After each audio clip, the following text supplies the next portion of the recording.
సువార్త 2వ అధ్యాయము 1 నుండి 7 వచనాలు చదువుకుందామండి. లూకా సువార్త 2వ అధ్యాయము 1 నుండి 7 వచనాలు.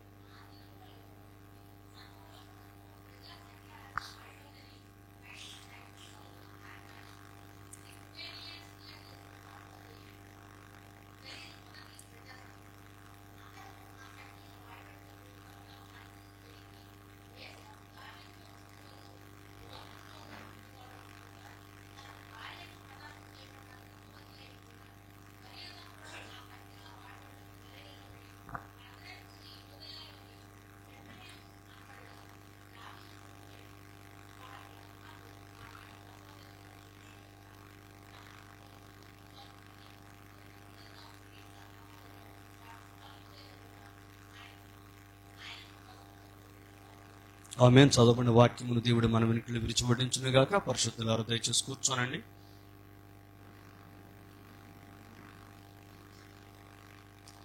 ప్రియమైన దేవుని బిడ్డలారా, ఈ మధ్యాహ్న కాలమున నా యొక్క అంశము గొర్రెల కాపరులకి సమాచారము ఎందుకు అందించబడవలెను. గొర్రెల కాపరులకి సమాచారము ఎందుకు అందించబడవలెను.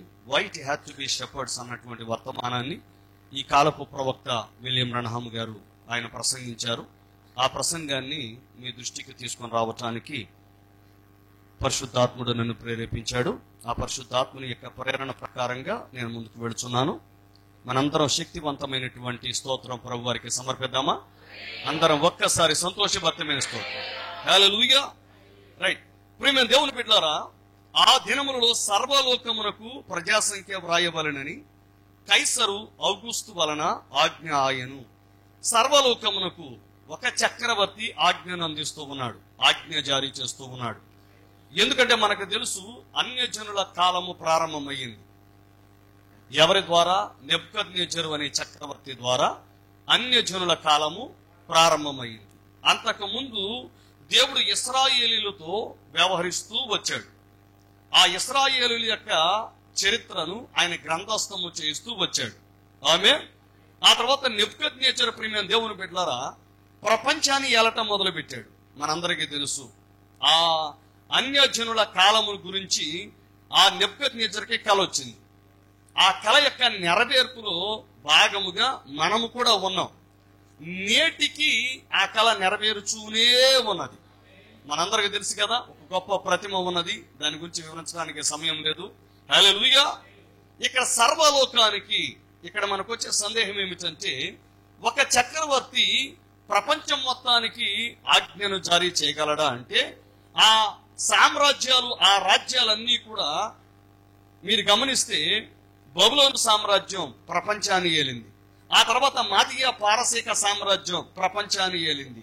ఆ తర్వాత గ్రీకు సామ్రాజ్యము ప్రపంచాన్ని ఏలింది. మరి ఆ తర్వాత వచ్చినటువంటి రోమా సామ్రాజ్యం ప్రపంచాన్ని ఏలుచున్నది. అవునా? ఇక్కడ యేసు ప్రభు వారు జన్మించిన కాలములో ప్రపంచాన్ని ఏలుచున్నటువంటి సామ్రాజ్యం ఏమిటంటే రోమా సామ్రాజ్యం. ప్రభు అయిన యేసు క్రీస్తు వారిని కలువరి శిలువకు మేకులతో కొట్టి చంపింది కూడా రోమా సామ్రాజ్యం. అవునా? ఇప్పుడు అదే రోమా సామ్రాజ్యము ఇప్పుడు పోపు సామ్రాజ్యముగా ప్రపంచాన్ని పరిపాలన చేస్తూ ఉంది. హల్లెలూయా. సర్వలోకమునకు ప్రజాసంఖ్య వ్రాయవలెనని కైసరు ఔగుస్తు వలన ఆజ్ఞ ఆయను. ఇంగ్లీష్ లో సీజర్ అంటారు. ఆజ్ఞ జారీ చేయబడినప్పుడు అందరూ ఆ సంఖ్యలో వ్రాయబడుటకు తమ తమ పట్టణములకు వెళ్ళిరి. యోసేపు దావీదు వంశములోను గోత్రములోను పుట్టినవాడు గనుక తనకు భార్యగా ప్రదానము చేయబడి గర్భవతి అయి ఉండిన మరియతో కూడా ఆ సంఖ్యలో వ్రాయబట్టుకు గలిలయలో నుండి నజరేతు నుండి యోదయలోని బెత్లెహేం అనబడిన దావీదు ఊరికి వెళ్ళెను. ఇతడు ఉన్న చోట నుండి తన భార్యను వెంట పెట్టుకొని, అనగా ప్రదానము చేయబడిన తన భార్య అయినటువంటి మరియను వెంట పెట్టుకొని, అయితే ఆమె కన్యక, రైట్, ఆమెను వెంట పెట్టుకొని ఎక్కడికి వెళుచున్నాడంటే బెత్లెహేమునికి వెళుచున్నాడు. ఎందుకు బెత్లెహేముకి వెళ్ళాలి? బెత్లెహేము అనగా దేవుని రొట్టెల ఇల్లు అని అర్థం. ఆమె దేవుని రొట్టెల ఇంటిలోని పరలోకము నుండి దిగివచ్చుచున్న జీవాహారముగా ఉన్న ప్రభువైన యేసుక్రీస్తు జన్మించాలి. ఆయన జీవాహారముగా దిగి వచ్చాడా? ఇదిగో నా యొక్క శరీరమును భుజించిన వాడు, నా రక్తమును సేవించిన వాడు నిత్య జీవం కలవాడు అని చెప్పాడు ఆయన. హల్లెలూయా. కాబట్టి ఆయన ఈ భూలోకానికి ఎలాగూ దిగి వచ్చాడు? ఆయన జీవపు రొట్టెగా, జీవపు ఆహారముగా దిగి వచ్చాడు. కాబట్టి ఆ పేరు, ఆ అర్థమిచ్చుచున్నటువంటి దేవుని రొట్టెల గృహము అని అర్థమిచ్చుచున్నటువంటి ఆ బెత్లెహేం అనే గ్రామములోనే ఆయన జన్మించాలి. హల్లెలూయా. మరి అల్పమైన బెత్లెహేం అది, అవునా కాదండి? అంతకు ముందు దానికి ఎటువంటి ప్రాధాన్యత లేదు, ఎటువంటి ప్రాముఖ్యత లేదు, ఎటువంటి విశేషత దానికి లేదు. మందసం ఉంచబడినటువంటి షిలోహు కాదు, అవునా కదా? హల్లెలూయా. ప్రేమ దేవుని బిడ్డలారా, ఎటువంటి గొప్ప గొప్ప స్థలాలు బేతేలు కాదు. కానీ దేవుడు బెత్లెహేమును ఎందుకు ఎన్నుకున్నాడు అంటే అది అల్పమైన బెత్లెహేమే. కానీ దాని ద్వారా దేవుడు ఈ ప్రపంచానికి ఎటువంటి సందేశాన్ని ఇవ్వాలనుకుంటున్నాడు అంటే శూన్యములో నుండి నేను సమస్తాన్ని సృష్టించగలను. హల్లెలూయా. ఏమీ లేని దానిలో నుండి నేను సమస్తాన్ని సృష్టించగలను. ఒక శూన్యుడైన వ్యక్తిని, ఏమీ లేని వ్యక్తిని, ఏమీ లేని పట్టణాన్ని నేను తీసుకొని ప్రపంచ స్థాయి పట్టణముగా నేను మార్చగలను. హల్లెలూయా. ఈరోజు బెత్లెహేమును అందరు కొనియాడుతున్నారా? అందరు వారి పాటల్లో కీర్తిస్తున్నారా? హల్లెలూయా. ఎందుకని కీర్తిస్తున్నారు అంటే ఆ బెత్లెహేములో రక్షకుడు జన్మించాడు. ఆమేన్. రక్షకుడు ఉదయించాడు కనుకనే ఆ గ్రామాన్ని ఇప్పుడు అందరూ కీర్తిస్తున్నారా? బెత్లెహేము నా ఇంటి పేరని ఒకరు, అవునా కాదా? హల్లెలూయా. బెత్లెహేములో సందడి నెలకొని ఉన్నదని. ఎందుకని అందరూ ఇప్పుడు బెత్లెహేముని జ్ఞాపకం చేసుకుంటున్నారు? ఆ బెత్లెహేములో ఎవరు జన్మించారు? సర్వలోకమునకు రక్షకుడైన ప్రభువైన యేసుక్రీస్తు జన్మించాడు గనుకనే ఎప్పటికీ కొన్ని వేల సంవత్సరాలుగా, ఇంచుమించు 2000 సంవత్సరాలుగా ఆ బెత్లెహేమునికి ఒక ప్రాధాన్యత చేకూరింది. యేసయ్యకు శక్తివంతమైన స్తోత్రం చెబుదాం. హల్లెలూయా. ప్రియమైన దేవుని బిడ్డలారా, బెత్లెహేముకు ఆయన బయలుదేరి వెళ్ళారు. వారు అక్కడ ఉన్నప్పుడు ఆమె ప్రసవ దినములు నిండెను గనుక, ఆమె ప్రసవ దినములు నిండెను గనుక తన తొలిచూరు కుమారుని కని పొత్తిగుడలతో చుట్టి సత్రములో వారికి స్థలము లేనందున ఆయనను పశువుల తొట్టిలో పరుండబెట్టెను. ప్రియమైన దేవుని బిడ్డలారా, నేటి క్రైస్తవ ప్రపంచానికి అర్థము కాని విషయం ఏమిటంటే రక్షకుడైనటువంటి వ్యక్తి, ఈ సర్వలోక యజమాని ఎందుకు పశువుల తొట్టిలో జన్మించాలి? ఆయన తలచుకుంటే రాజభవనముల్లో జన్మించలేడా? ఆయన తలచుకుంటే ఏ ప్రాంతంలో అయినా జన్మించగలడు కదా? ఎందుకని ఆయన పశువుల తొట్టిలోనే జన్మించాలి, అనగా పశువుల పాకలో జన్మించాలి? పశువుల తొట్టిలో పరుండబెట్టబడ్డాడు ఆయన. అంటే పశువులు గ్రాసం తినేటటువంటి ఆ తొట్టిలో ఆయన పరుండబెట్టారు. హల్లెలూయా. క్రైస్తవ ప్రపంచానికి నేటికి అర్థం కాని విషయం ఇది. అయితే దేవుడు మన కొరకు ఒక ప్రవక్తను పంపాడు. హల్లెలూయా. ఇక్కడ మనకు అనేక ప్రశ్నలు ఉన్నాయి. బెత్లెహేమే ఎందుకు? పశువుల పాకే ఎందుకు? గొర్రెల కాపర్లకే ఎందుకు మొట్టమొదటిగా యేసు ప్రభు వారు పుట్టారన్న సమాచారం అందించబడాలి? ఈ ఎందుకు ఎందుకు ఎందుకని ప్రశ్నలు ఉన్నాయి చూసారా? ఈ ప్రశ్నలన్నిటికీ జవాబు దేవుడు ఈ కాలపు ప్రవక్త ద్వారా అందించాడు ఆయన. హల్లెలూయా. ఎంతో మంది ఎన్నో ఊహలు ఊహించారు, కానీ వాస్తవానికి ఆ ఊహలన్నీ నిజం కావు. ప్రియమైన దేవుని బిడ్డలారా, కానీ వాస్తవాన్ని దేవుడు మనకు బయలుపరిచాడు. ఆమేన్. ఆ వాస్తవాన్ని ఉదయకాలం మనం చూద్దామా? ప్రియమైన దేవుని బిడ్డలారా, గమనించండి. ప్రభువైన యేసుక్రీస్తు వారు, ఆ దేవాతి దేవుడు, ఆయన పశువుల పాకలో జన్మించాడు. పశువుల తొట్టిలో పరుండబెట్టబడ్డాడు. సత్రములో వారికి స్థలము లేదు. 8వ వచనం, ఆ దేశంలో కొందరు గొర్రెల కాపరులు పొలములో ఉండి రాత్రి వేళ తమ మందను కాచుకొనుచుండగా. ఈ సమయంలో ప్రియమైన దేవుని బిడ్డలారా, ప్రపంచవ్యాప్తంగా ఇప్పుడు డిసెంబర్ 25న ప్రభువైన యేసుక్రీస్తు వారి జన్మ దినోత్సవాన్ని జరుపుకుంటున్నారు, పండుగగా, వేడుకగా. అయితే డిసెంబర్ 25న ప్రభువైన యేసుక్రీస్తు వారు జన్మించలేదు అనుటకు బహుబలమైనటువంటి శాస్త్రీయ ఆధారాలు ఉన్నాయి. ఆ ఆధారములలో ఈ ఆధారం ఒకటి. ఈ సమయంలో ఇశ్రాయేలు దేశంలో భయంకరముగా బహు తీవ్రముగా మంచు కురుస్తూ ఉంటుంది. మంచు కురుస్తున్నటువంటి వేళ ఏ గొర్రెల కాపరి తన మందను పొలములో కాయడు. ఆ మందను తీసుకొని వచ్చి దొడ్డిలో చేర్చి ఆ మందకు అతడే కావలివానిగా ఉంటాడు, ద్వారముగా ఉంటాడు. హల్లెలూయా. అయితే ఇక్కడ జరుగుతున్నది ఏమిటంటే, ఆ దేశంలో కొందరు గొర్రెల కాపరులు పొలములో ఉండి రాత్రి వేళ తమ మందను కాచుకొనుచుండగా, అయితే మీరు చూస్తున్న చిత్రాలు అన్ని అబద్ధములని మీ దయా దృష్టికి తీసుకొని వస్తున్నా. ఆ చిత్రం ఏమిటంటే, వారు అక్కడ చలి కాచుకుంటున్నట్టు. అవునా కదా? వారేం చలి కాచుకోవడం లేదండి. అక్కడ చలి మంటేసుకొని వారు చలి కాచుకోవడం లేదు. వారు ఏం కాస్తున్నారు? తమ మందను కాచుకొనుచున్నారు. హల్లెలూయా. మందను ఏ కాలములో పొలములో కాస్తారు అంటే, రాత్రి వేళ పొలములోనే ఉంచుతారంటే వేసవి కాలములోనే. వేసవి కాలములోనే గొర్రెలు తమ పిల్లలను కంటాయి, గొర్రె పిల్లలకి జన్మనిస్తాయి. అదేవిధంగా గొర్రె పిల్లగా జన్మించిన ప్రభువైన యేసుక్రీస్తు వారు కూడా వేసవి కాలంలోనే జన్మించారు. ఆయన చలికాలంలో జన్మించలేదండి. వీరేం చేస్తున్నారు? మందను కాచుకొనుచుండగా. ఈ పాయింట్ మీరు అర్థం చేసుకోవాలి. వారేం కాస్తున్నారు? తమ మందను కాచుకొనుచుండగా. ప్రియమైన దేవుని బిడ్డలారా, పరలోకం తెరవబడి ప్రభువు దూత స్వయముగా వారి యొద్దకు వచ్చాడు.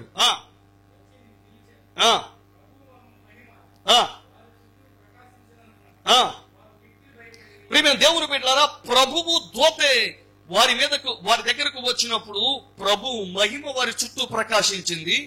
వారు మిక్కిలి భయపడిరి.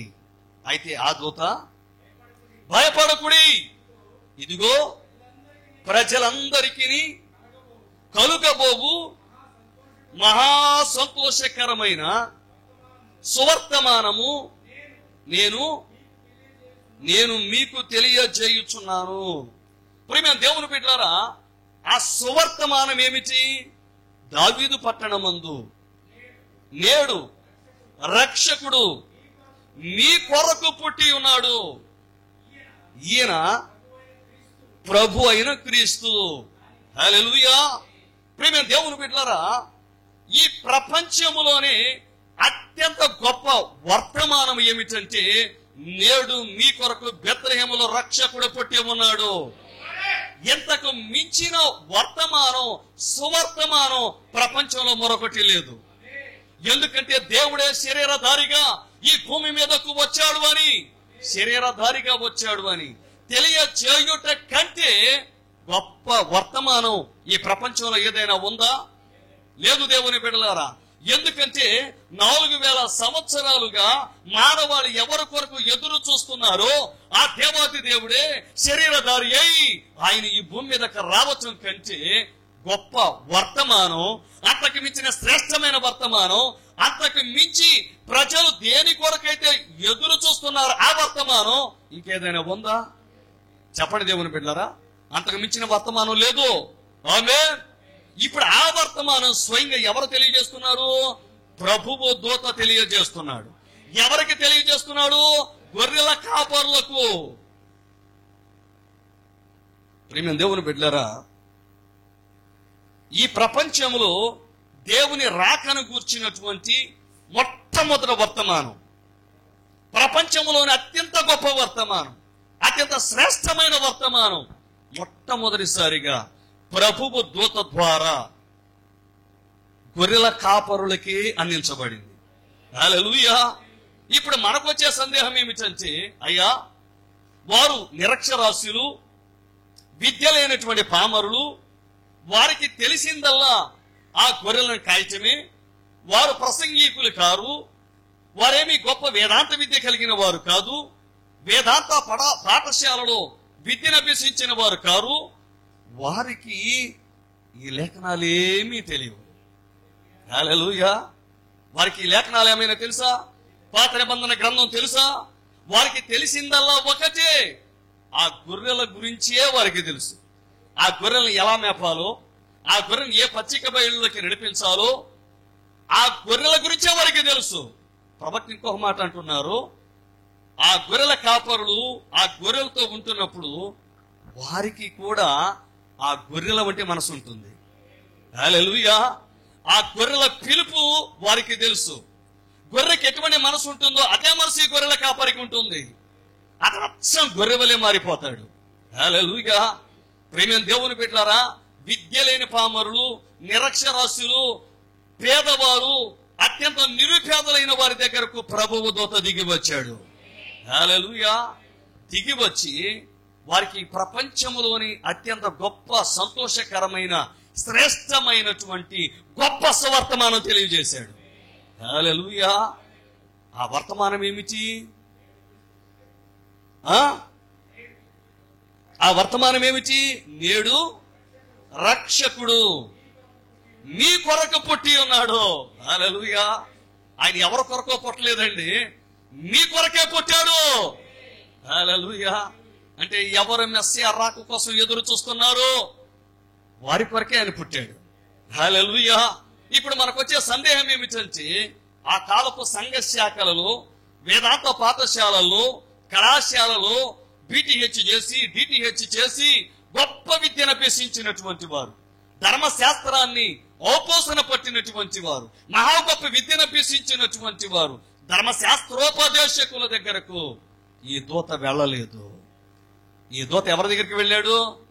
నిరుపేదలైనటువంటి, నిరక్షరాస్యులైనటువంటి గొర్రెల కాపరుల దగ్గరికి వెళ్ళాడు ఆయన.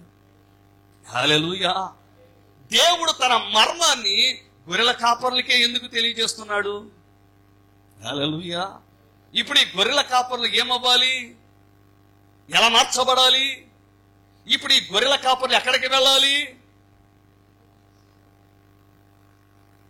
ఈయన ప్రభు అయిన క్రీస్తు, దానికి ఇదే మీకు ఆనవాలు, ఒక శిశువు పొత్తి గుడ్డలతో చుట్టబడి ఒక తొట్టిలో పండుకొని ఉండుట మీరు చూచెదరని వారితో చెప్పాను.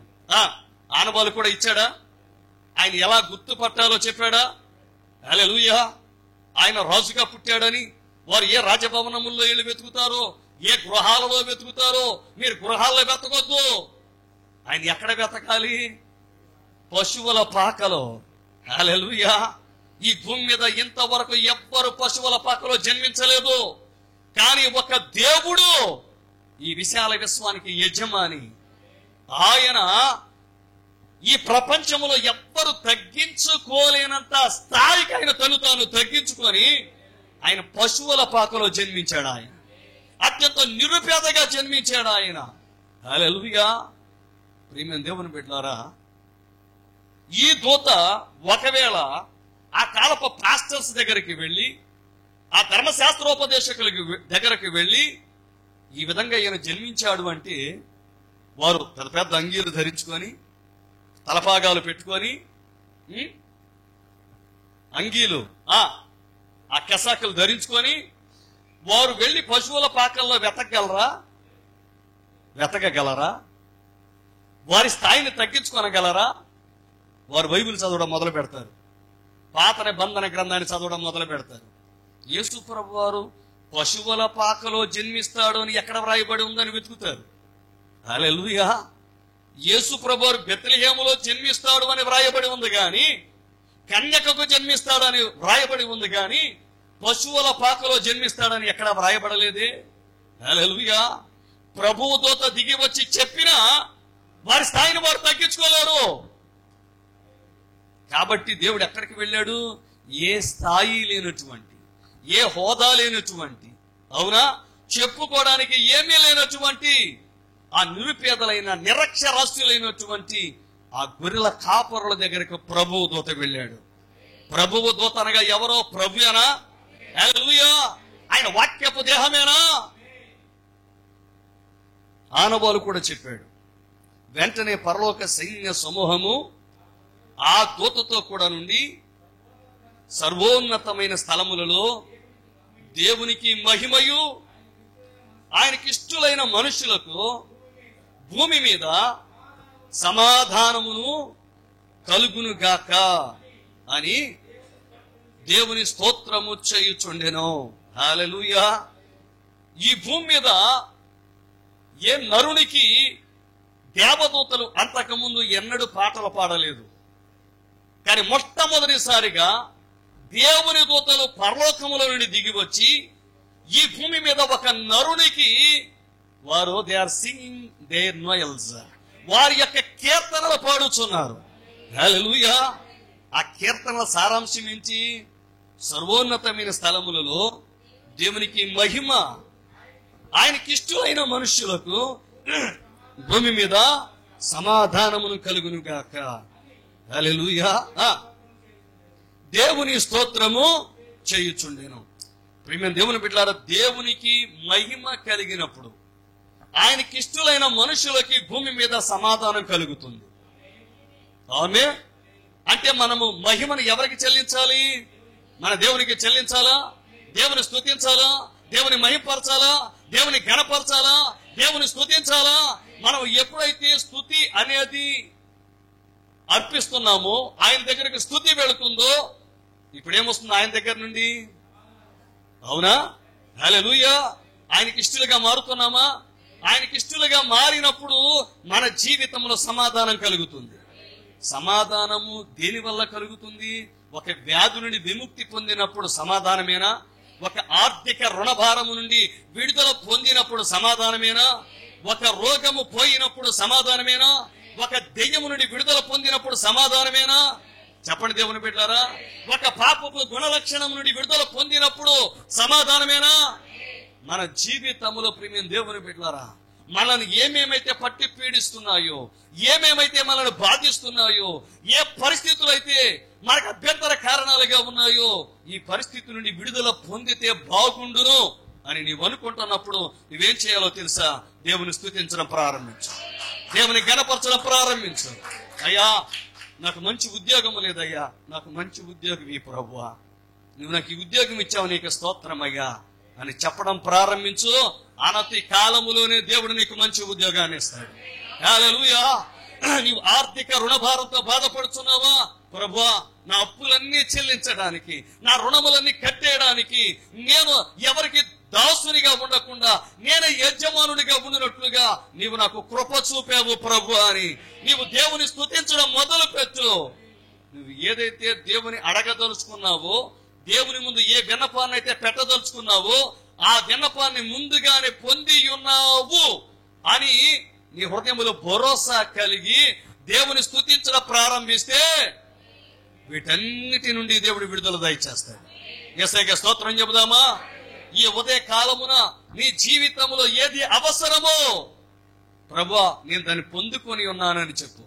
నేను పొందుకున్నానయ్యా, నీ శక్తిని బట్టి పొందుకున్నా, నీ ప్రభావాన్ని బట్టి పొందుకున్నా, నీ మహిమని బట్టి పొందుకున్నా, నా బలమును బట్టి కాదయ్యా, నా శక్తిని బట్టి కాదయ్యా, నా జీవితంలో నాకున్న దాన్ని బట్టి కాదయ్యా, ఇదంతా నీ వల్లనే ప్రభువా, నీ వల్లనే ప్రభువా, నీ శక్తిని బట్టి నేను పొందుకున్నాను, అందుని బట్టి నీకు స్తోత్రాలయ్యా. నీవు యెహోవా ఈరే, సమస్తమును సమకూర్చువానివి. నీవు యెహోవా రఫా, నన్ను స్వస్థపరచు దేవునివి. నీవు సమకూర్చే దేవుడవు. నీవు యెహోవా షలోమ్, నాకు సమస్తాన్ని అనుగ్రహించి సమాధానాన్ని కలుగు చేస్తున్న దేవుడవు. చెప్పగలవా?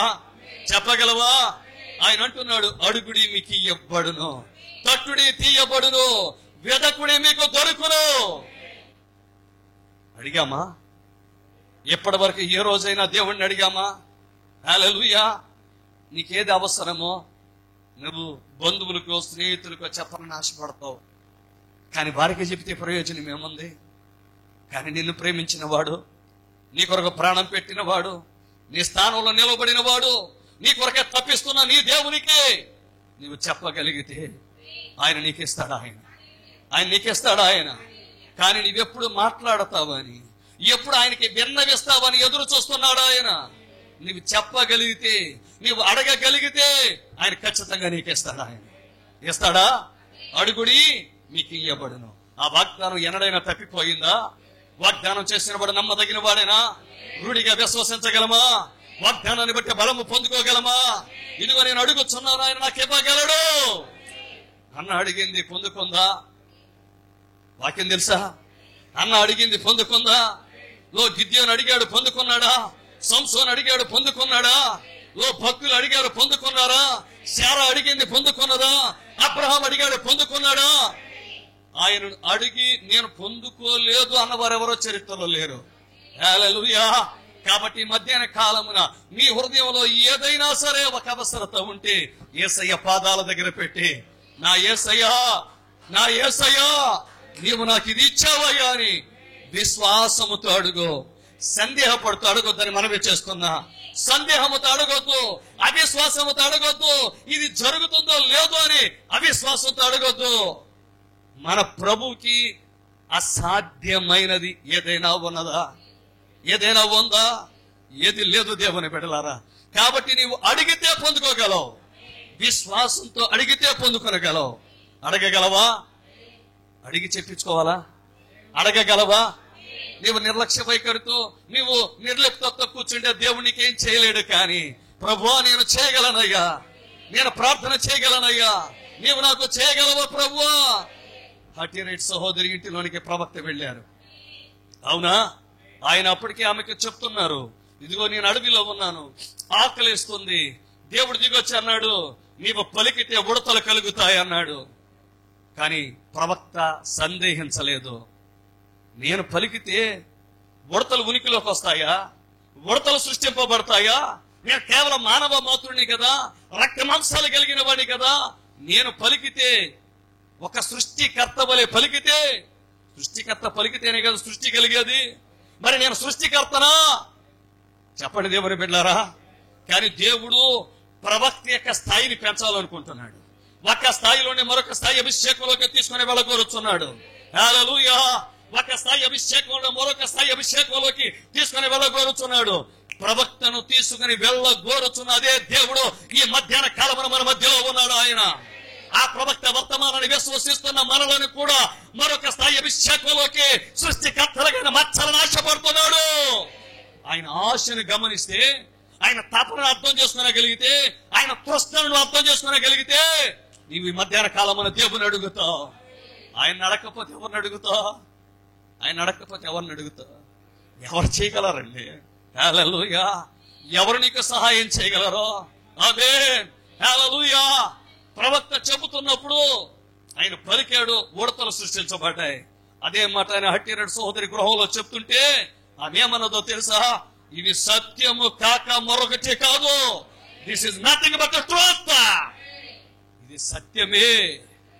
ఆమె ఇది సత్యమే. సత్యం అంటే అర్థం ఏమిటి? వాక్యమేగా. ఆయన వాక్యమే సత్యము. అంటే వాక్యము తప్ప మరొకటి సృష్టించలేదు. హల్లెలూయా. ఒక వ్యక్తి వాక్యముగా మారుచున్నప్పుడు, ఆయన వాక్యాన్ని పలుకుచున్నప్పుడు, వాక్యము ఉనికిలోనికి వస్తే నిష్ఫలముగా వాక్యము ఆయన దగ్గర మరలదు. హల్లెలూయా. వాక్యానికి ఉన్న శక్తి ఏమిటో తెలుసా? వాక్యానికి ఉన్న శక్తి ఏమిటో తెలుసా? ప్రియమైన దేవుని బిడ్డలారా, వాక్యం ఎక్కడ పలుకబడినా అది నిష్ఫలముగా, ఫలించకుండా, అది ఎందుకు పలికారో ఆ పని చేయకుండా తిరిగి పలుకిన వ్యక్తి దగ్గరకు రాదు. అది ఎందుకొరకు పలుకబడిందో అది వెళ్ళి ఆ పనిని చేసి మరలా వ్యక్తి దగ్గరకు వచ్చే, ఇదిగో నేను వచ్చాను, నీవు పలికావు, నేను నెరవేర్చానంటాడు దేవుడు. వాక్యానికి ఉన్న గుణలక్షణం అది, శక్తి అదే. మరి ఇప్పుడు నువ్వేం చేయాలి? వాక్యం శరీరధారి అవుతుందా? శరీరధారి అవుతుందా? మనం ఇక్కడికి ఎందుకు వచ్చామో తెలుసా? కేవలం వాక్యమును వినువారం మాత్రముగా ఉండటానికి రాలేదు, వాక్యముగా మారటానికి వచ్చాం. వాక్యాన్ని నెరవేర్చి చూపడానికి వచ్చాం. ఈ లోకానికి వాక్య ప్రతిబింబాలుగా మారడానికి వచ్చాం. పర్వక రాజ్యపు ప్రతిబింబాలుగా మారడానికి వచ్చాం. దేవుడు ఇప్పుడు పత్రికలను వ్రాయుచున్నాడు. రాస్తున్నాడా? మీరు సజీవమైన దేవుని వ్రాయబడిన పత్రికలేనా? హల్లెలూయా. ఇప్పుడు దేవుడు ఈ పత్రికలను రాస్తున్నాడా? ఆమేన్. మీ పేర్లు తీసుకోవచ్చా? ఇశ్రాయేలు అనే పత్రికను రాస్తున్నాడా? జీవన కుమార్ అనే పత్రిక రాస్తున్నాడా? దానియేలు అనే పత్రిక రాస్తున్నాడా? హల్లెలూయా. చెప్పండి దేవుని బిడ్డలారా. జాషువా ఇమ్మానుయేల్ అనే పత్రిక రాస్తున్నాడు. ఈ పత్రిక బయటికి వెళ్ళినప్పుడు చెప్పండి దేవుని బిడ్డలారా, ప్రజలు ఈ పత్రికను చదివినప్పుడు దేవుడు సజీవుడయ్యాడు, దేవుడు శరీరధారి అయ్యాడు, వాక్యము శరీరధారి అయ్యింది. వాక్యం శరీరధారి అయ్యిందా? అదేనా మనం చూపిస్తుంది. మనం తగ్గించుకున్నప్పుడు, మన వాక్యాన్ని ప్రదర్శిస్తున్నప్పుడు, మన ప్రేమను ప్రదర్శిస్తున్నప్పుడు, మనము మన జీవితాన్ని జీవించక దేవుని జీవితాన్ని జీవిస్తున్నప్పుడు ప్రపంచం మనల్ని చదువుతుంది. చదివినప్పుడు వారు ఏం తెలుసుకుంటున్నారు? చెప్పండి దేవుని బిడ్డలారా, వీళ్ళ దేవుడు ప్రభు అయిన యేసుక్రీస్తు అనే దేవుడు చరిత్రలో దేవుడు కాదు, నేటికి సజీవుడే, నేటికి జీవము గల దేవుడే, నేటికి ఆయన సజీవుడే. ఆయన మరణమును, సమాధిని, పాతాళాన్ని జయించి 3వ దినము తిరిగి లేచే ఆ పరిశుద్ధాత్మగా అలనాడు 120 మందిలోనికి దిగి వచ్చిన దేవుడు నేటికి తన్ను తాను తన గుణ లక్షణములను ఆయన కుమ్మరించుకుంటున్నాడు, వారి ద్వారా ప్రదర్శిస్తున్నాడు. అందుకేనా మనం ఇక్కడికి వచ్చింది. మనం ఈ లోకానికి సూచనలమేనా? ఈ లోకానికి సూచనలమేనా? పగటి వేళను సూచించడానికి దేవుడు సూర్యుని పెట్టాడు, కానీ దేవుడు సజీవుడే ఉన్నాడు అని చూపించడానికి నీ గ్రామములో, నీ ప్రాంతంలో దేవుడిని ఒక సూచనగా పెట్టాడు, ఒక ఆనవాలుగా పెట్టాడు. నీవు ఇప్పుడు దేవుడిని చూపించాలి. హల్లెలూయా. ప్రేమ దేవుని బిడ్డలారా, ప్రవక్త గృహంలోకి వెళుతున్నప్పుడు ఎన్నిసార్లు చెప్పినా దీని తాజాదనాన్ని కోల్పోదు. అవునా కదా? It's every second fresh and fresh. ప్రతి సెకండ్ తాజాగానే ఉంటుంది. ఎందుకంటే అది సహజాతీతమైన అనుభవం, దేవుడు చేసిన కార్యం అది. హల్లెలూయా. ఆ గృహంలోకి ప్రవేశిస్తున్నప్పుడు ప్రవక్త అంటున్నారు, ఆ కంచాలు, ఆ ప్లేట్లు కదులుతున్నాయి, స్పూన్స్ కింద పడుతున్నాయి. దేవుని సన్నిధి ఆ గృహంలోకి బహుబలంగా వచ్చింది. ఆఫ్రికా ఖండములో ఒక ప్రార్థన దేవునికి సమర్పించబడినప్పుడు సుమారు 25,000 మంది ఒకేసారి రక్షించబడ్డారు. కానీ ఆ సన్నిధి కంటే బహుబలమైన సన్నిధి ఇప్పుడు హట్టి రైట్ సహోదరి ఇంటిలో ఉన్నది అన్నారు. ఓ హల్లెలూయా. ఇప్పుడు మేము దేవుని బిడ్డలారా, దేవుని సన్నిధిని ఆకాంక్షిస్తున్న దేవుని ప్రజలారా, దేవుని ప్రసన్నతను అనుభవించాలని, దేవుని సన్నిధి చేత నింపబడాలని, ఓ దేవుని యొక్క సన్నిధిని కోరుకుంటున్నా దైవములారా. హల్లెలూయా. ఓ ప్రియమైన దేవుని బిడ్డలారా, ఎప్పుడైతే ఆ ప్రవక్త గృహంలోకి ప్రవేశించారో, ఆ సహజ అతీత అనుభవాలు చెప్పుచున్నారు, ఆవిడకి అర్థమయ్యింది, అయ్యా మీరు పలుకుతున్నది సత్యం, మరొకటి కాదయ్యా. మరి సత్యము ఎల్లప్పుడు సత్యమేగా. సత్యమేవ జయితే, సత్యము ఎల్లప్పుడు జయిస్తుందా? సత్యానికి మరణము లేదు, సత్యం ఓడిపోదు, సత్యము ఎన్నడు జయిస్తుంది. యుద్ధము యెహోవాదే. హల్లెలూయా. ఆయన వాక్యమే సత్యము, ఆయన వాక్యము ఎన్నడు ఓడిపోదు. అనగా ఓటమి లేరు గాని మహాదేవుడు నిన్ను కూడా ఓడిపోనివాడు. నీ జీవితంలో ఏ పోరాటమైనా, ఏ వ్యాధితో పోరాడుతున్నా, ఏ కష్టంతో పోరాడుతున్నా, ఏ ఇబ్బందితో పోరాడుతున్నా, ఏ దయ్యపు శక్తులతో పోరాడుతున్నా, యుద్ధము యెహోవాదే. The battle is the Lord's. Hallelujah. యుద్ధము యెహోవాదే అంటే ఆయన రంగం మీదకి వస్తాడు, ఆయన కార్యాన్ని చేస్తాడు. వర్రక నిలుచండి. ఆయన కలుగ చేసే రక్షణ నువ్వు చూడగలిగితే, నీవు నమ్మగలిగితే, నీవు నిలబడగలిగితే, నీ ముందు ఎర్ర సముద్రం పాయలవటం నువ్వు చూస్తావు, యోర్దాను నది గట్ల మీద నిలబడటం చూస్తావు, ఓ నీ జీవితంలో మహిమను చూస్తావు. హల్లెలూయా. వాక్యము సత్యం. అవునా? ఆవిడ మాట చెప్పగానే ఇప్పుడు కూడా స్టిల్ ఇప్పుడు కూడా మీరేది అడిగితే అది దేవుడు చేస్తాడు. అడవిలో అక్కడ ఆహారాన్ని సృష్టించిన దేవుడు ఇప్పుడు ఎక్కడ మీ ఇంటిలో కూడా అమ్మా మీరేది అడిగినా చేస్తాడు.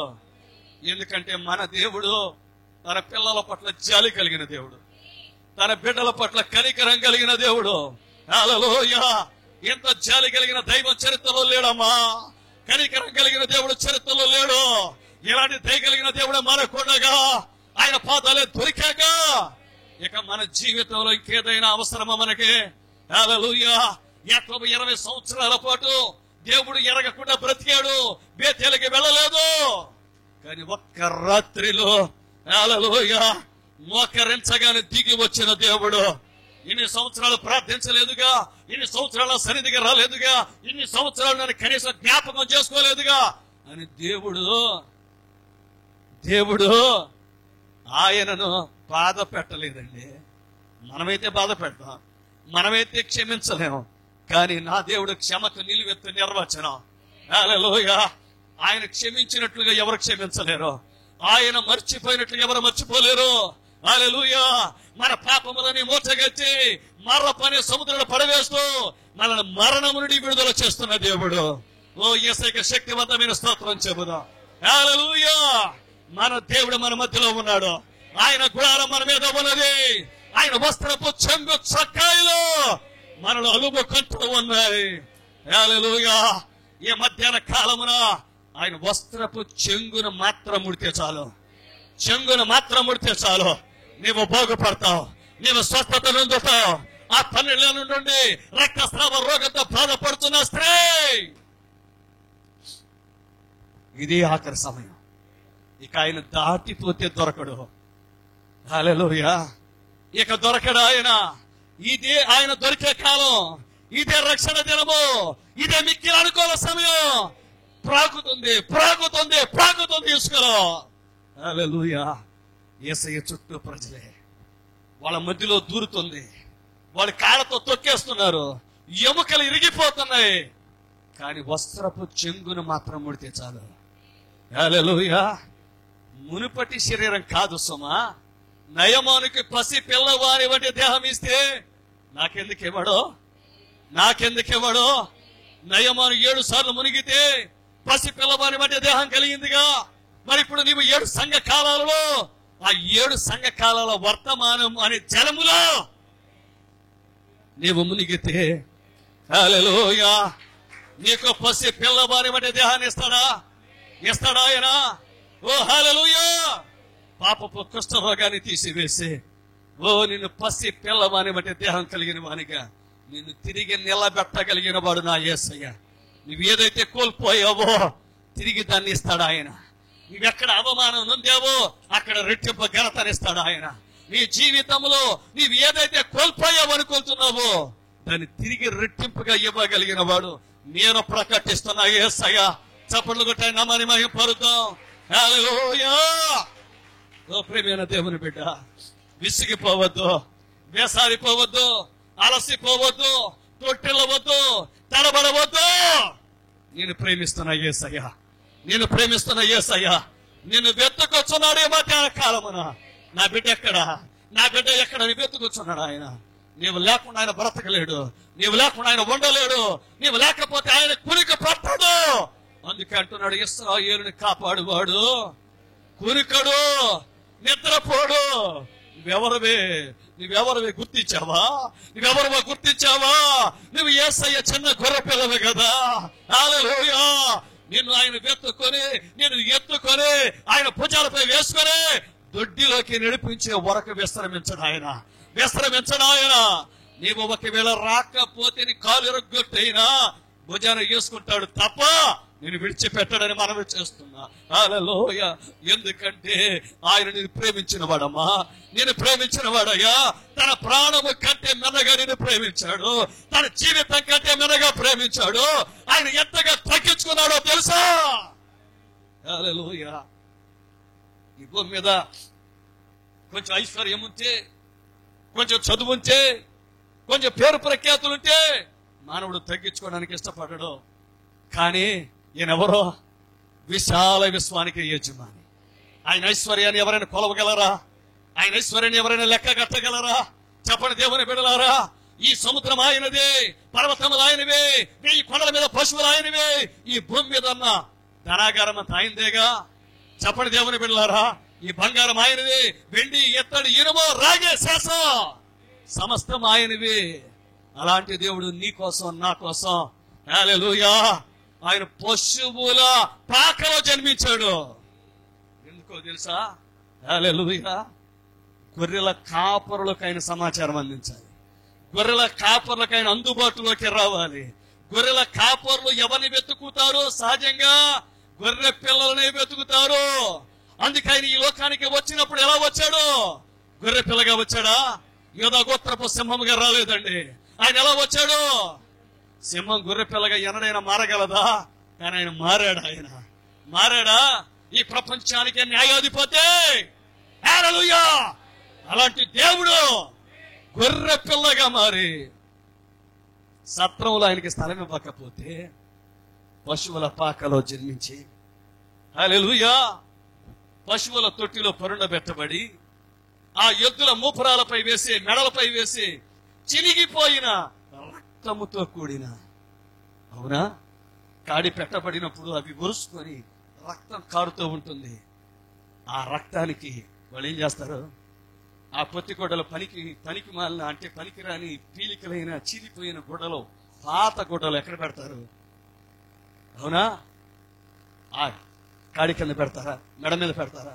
ఇప్పుడు ఆ గుడ్డలను తీసుకొచ్చి స్వాట్మెంట్ క్లాత్స్ తీసుకొచ్చి యేసయ్యకి చుడుతున్నారండి.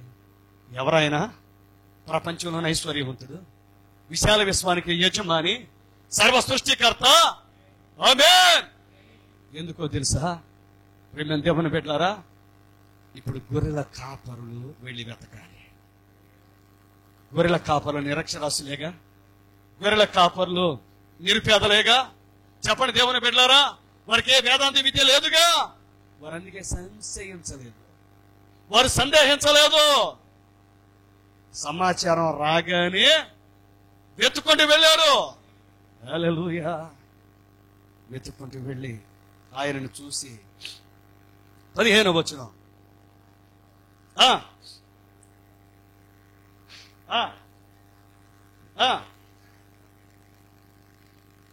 జరిగిన ఈ కార్యమును ప్రభువు మనకు తెలియజేయించి ఉన్నాడు.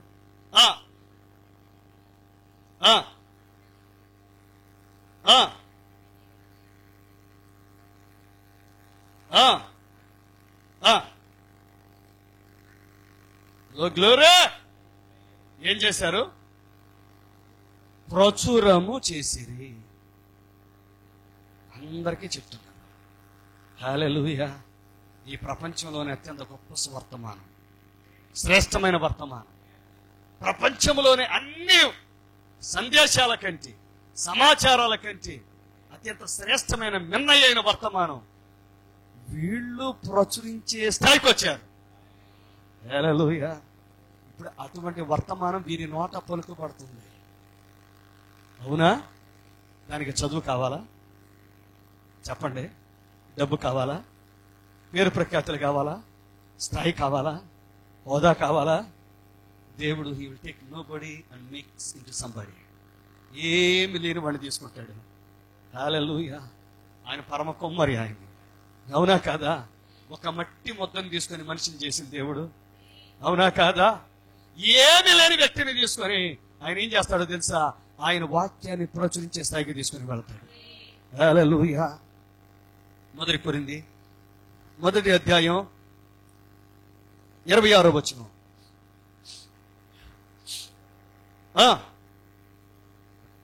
ఏమండి, మిమ్మల్ని పిలిచినా పిలుపుని చూడాలా?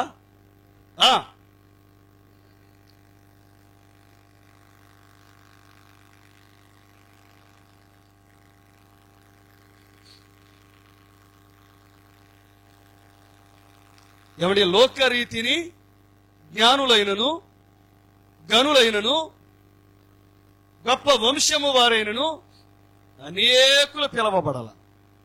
రైట్? ఏ శరీరియు దేవుని ఎదుట అతిశయింపకున్నట్లు జ్ఞానులను సిగ్గుపరచుటకు లోకములో నుండి వెర్రి వారిని దేవుడు ఏర్పరచుకొని ఉన్నాడు. ఆయన ఏర్పాటు అర్థమైందా? ఆయన పిలుపు అర్థమైందా? ఇప్పుడు గొర్రెల కాపరులకే ఆ సమాచారం ఎందుకు అందించాడో తెలుసా? వారు జ్ఞానులు గారు, గొప్పవారు కాదు, గనులు గారు, గొప్ప వంశము వారు కాదు. హల్లెలూయా! ఆ కాలంలో ఉన్న జ్ఞానులను సిగ్గుపరచడానికి ఈ వెర్రి వారిని ఎన్నుకున్నాడు ఆయన. వాళ్ళు ఆలయాల్లో, సినగోగ్స్ లో, సమాజ మందిరాల్లో పాస్టర్స్గా ఉండి వాక్యాన్ని బోధించవచ్చు. కానీ కృప కృప శరీరధారి అయితే ఇప్పుడు ఆ శరీరధారి అయిన కృపను చూచి ఈ కృపా వర్తమానాన్ని బోధిస్తున్న వారు, ప్రచురపరుస్తున్న వారు ఎవరు? గొర్రెల కాపరులేనా? ఆయనకి వాళ్లే కావాలా? మొదటి రాకడలో ఆయన అటువంటి వారిని ఎన్నుకుంటే రెండవ రాకడలో కూడా ఆయన అటువంటి వారిని ఎన్నుకుంటాడా? History repeats itself. చరిత్ర పునరావృతమవుతున్నది. ఈ భూమి మీద ఏది కొత్తది లేదు. ఏది జరిగిందో అదే జరుగును, ఏది జరుగుతున్నదో అదే జరగబోతుంది. హల్లెలూయా. దేవుడు ఎక్కువ మందిని ఎవరిని పిలుస్తున్నాడు? వెర్రివారిని, అజ్ఞానులను, ఘనత లేని వారిని, గొప్ప వంశము లేనటువంటి వారిని, బలవంతులైన వారిని సిగ్గుపరచుటకు, లోకములో బలహీనులైన వారిని. మరి బలహీనులు ఎంతమంది ఉన్నారు? దేవుని స్తుతించగలరా? అజ్ఞానులుగా ఉన్నవారు, ఘనత లేనివారు, గొప్ప వంశం కానివారు దేవుని స్తుతించగలరా?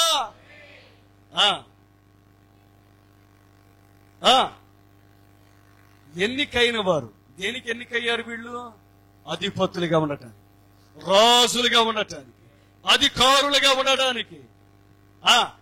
వాని వ్యర్థం చేయుటకు. వ్యర్థం ఎవరైనా చేయగలరా? ఎవరి వల్ల కాదు. వ్యర్థం చేయటం అంటే యూజ్లెస్ ఫెలో చేయటానికి, పనికి మాలిన వారిగా చేయటానికి. పనికి మాలిన వారిని పనికొచ్చే వారిగా చేయగలడు. ఆమె చెప్పండి.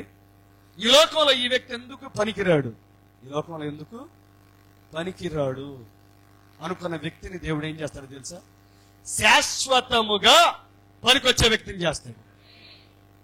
ఆమె శాశ్వతముగా అంటే ఈ లోకంలోనైనా? మరొక లోకం ఉందా? రాబోతుందా? బాప్తిస్మ ఇచ్చే యోహాను గురించి ఆయన ఏమన్నాడు? ఈ లోకం గురించి మాట్లాడా? రాబోయే లోకం గురించి కూడా మాట్లాడా? చెప్పండి.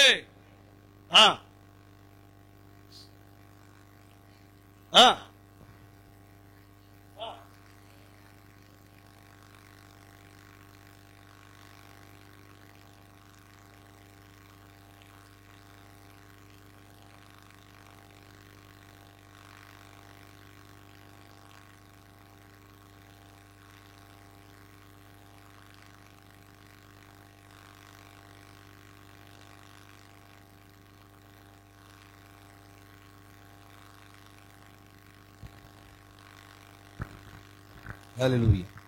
నీచులైన వారిని, తృణీకరింపబడిన వారిని, నీచులైన వారిని పరిశుద్ధులుగా చేయగలడు.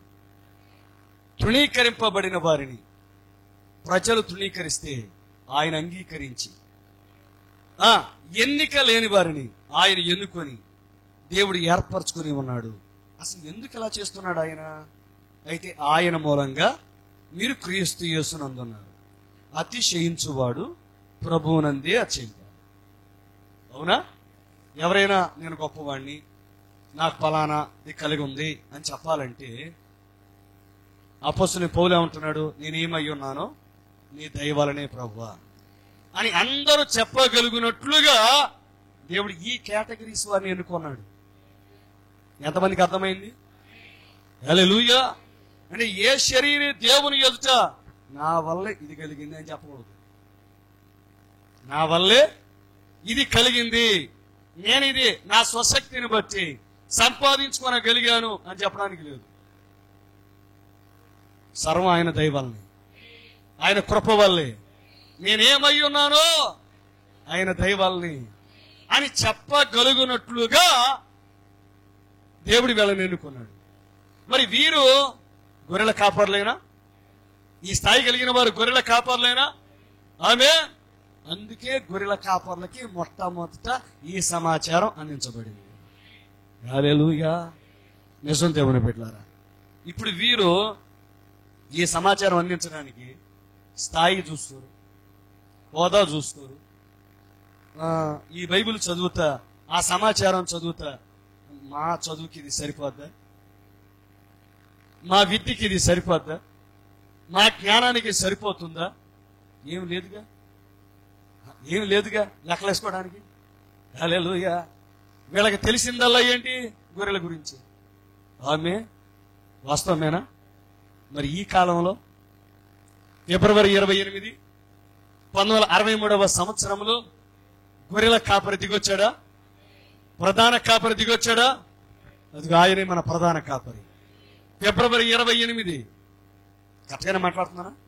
1963న అప్పుడు మొదటి రాకడలో గొర్రె పిల్లగా జన్మిస్తే ఇప్పుడు ఆయన గొర్రెల కాపరిగా వచ్చాడు. ఆయన ఎందుకంటే తన దొడ్డిలో జన్మించిన తన గొర్రె పిల్లలను వెతకడానికి ఆయన వచ్చాడు. ఆయన హల్లెలూయా. మరి ఇప్పుడు ఆయన ప్రధాన కాపరిగా వస్తే గొర్రె పిల్లగా వచ్చినప్పుడు గొర్రెల కాపర్లకే సమాచారం అందించబడితే, మరి గొర్రెల కాపరిగా వచ్చినప్పుడు గొర్రెల కాపరికే సమాచారం అందించబడాలి. ఎంతమందికి అర్థమైంది? ఇక్కడే ఉన్నారు అందరూ. ఆమె గొర్రె పిల్లగా వచ్చినప్పుడు ఆ గొర్రె పిల్లను గురించిన సమాచారం గొర్రెల కాపర్లకే అందించబడితే, తెలియజేయబడితే, మరి ఇప్పుడు గొర్రెల కాపరిగా వచ్చాడుగా. ప్రధాన కాపరి ప్రత్యక్షమైనప్పుడు మీరు వాడబారని మహిమ కిరీటం పొందుదరని వాక్యం సెలవిస్తుందా? ప్రకటన ప్రతి ఒక్కటిలైన బలిష్ఠుడైన వేరొక దూతగా వచ్చాడా? ఆమె ఇప్పుడు ఆయన వచ్చాడు.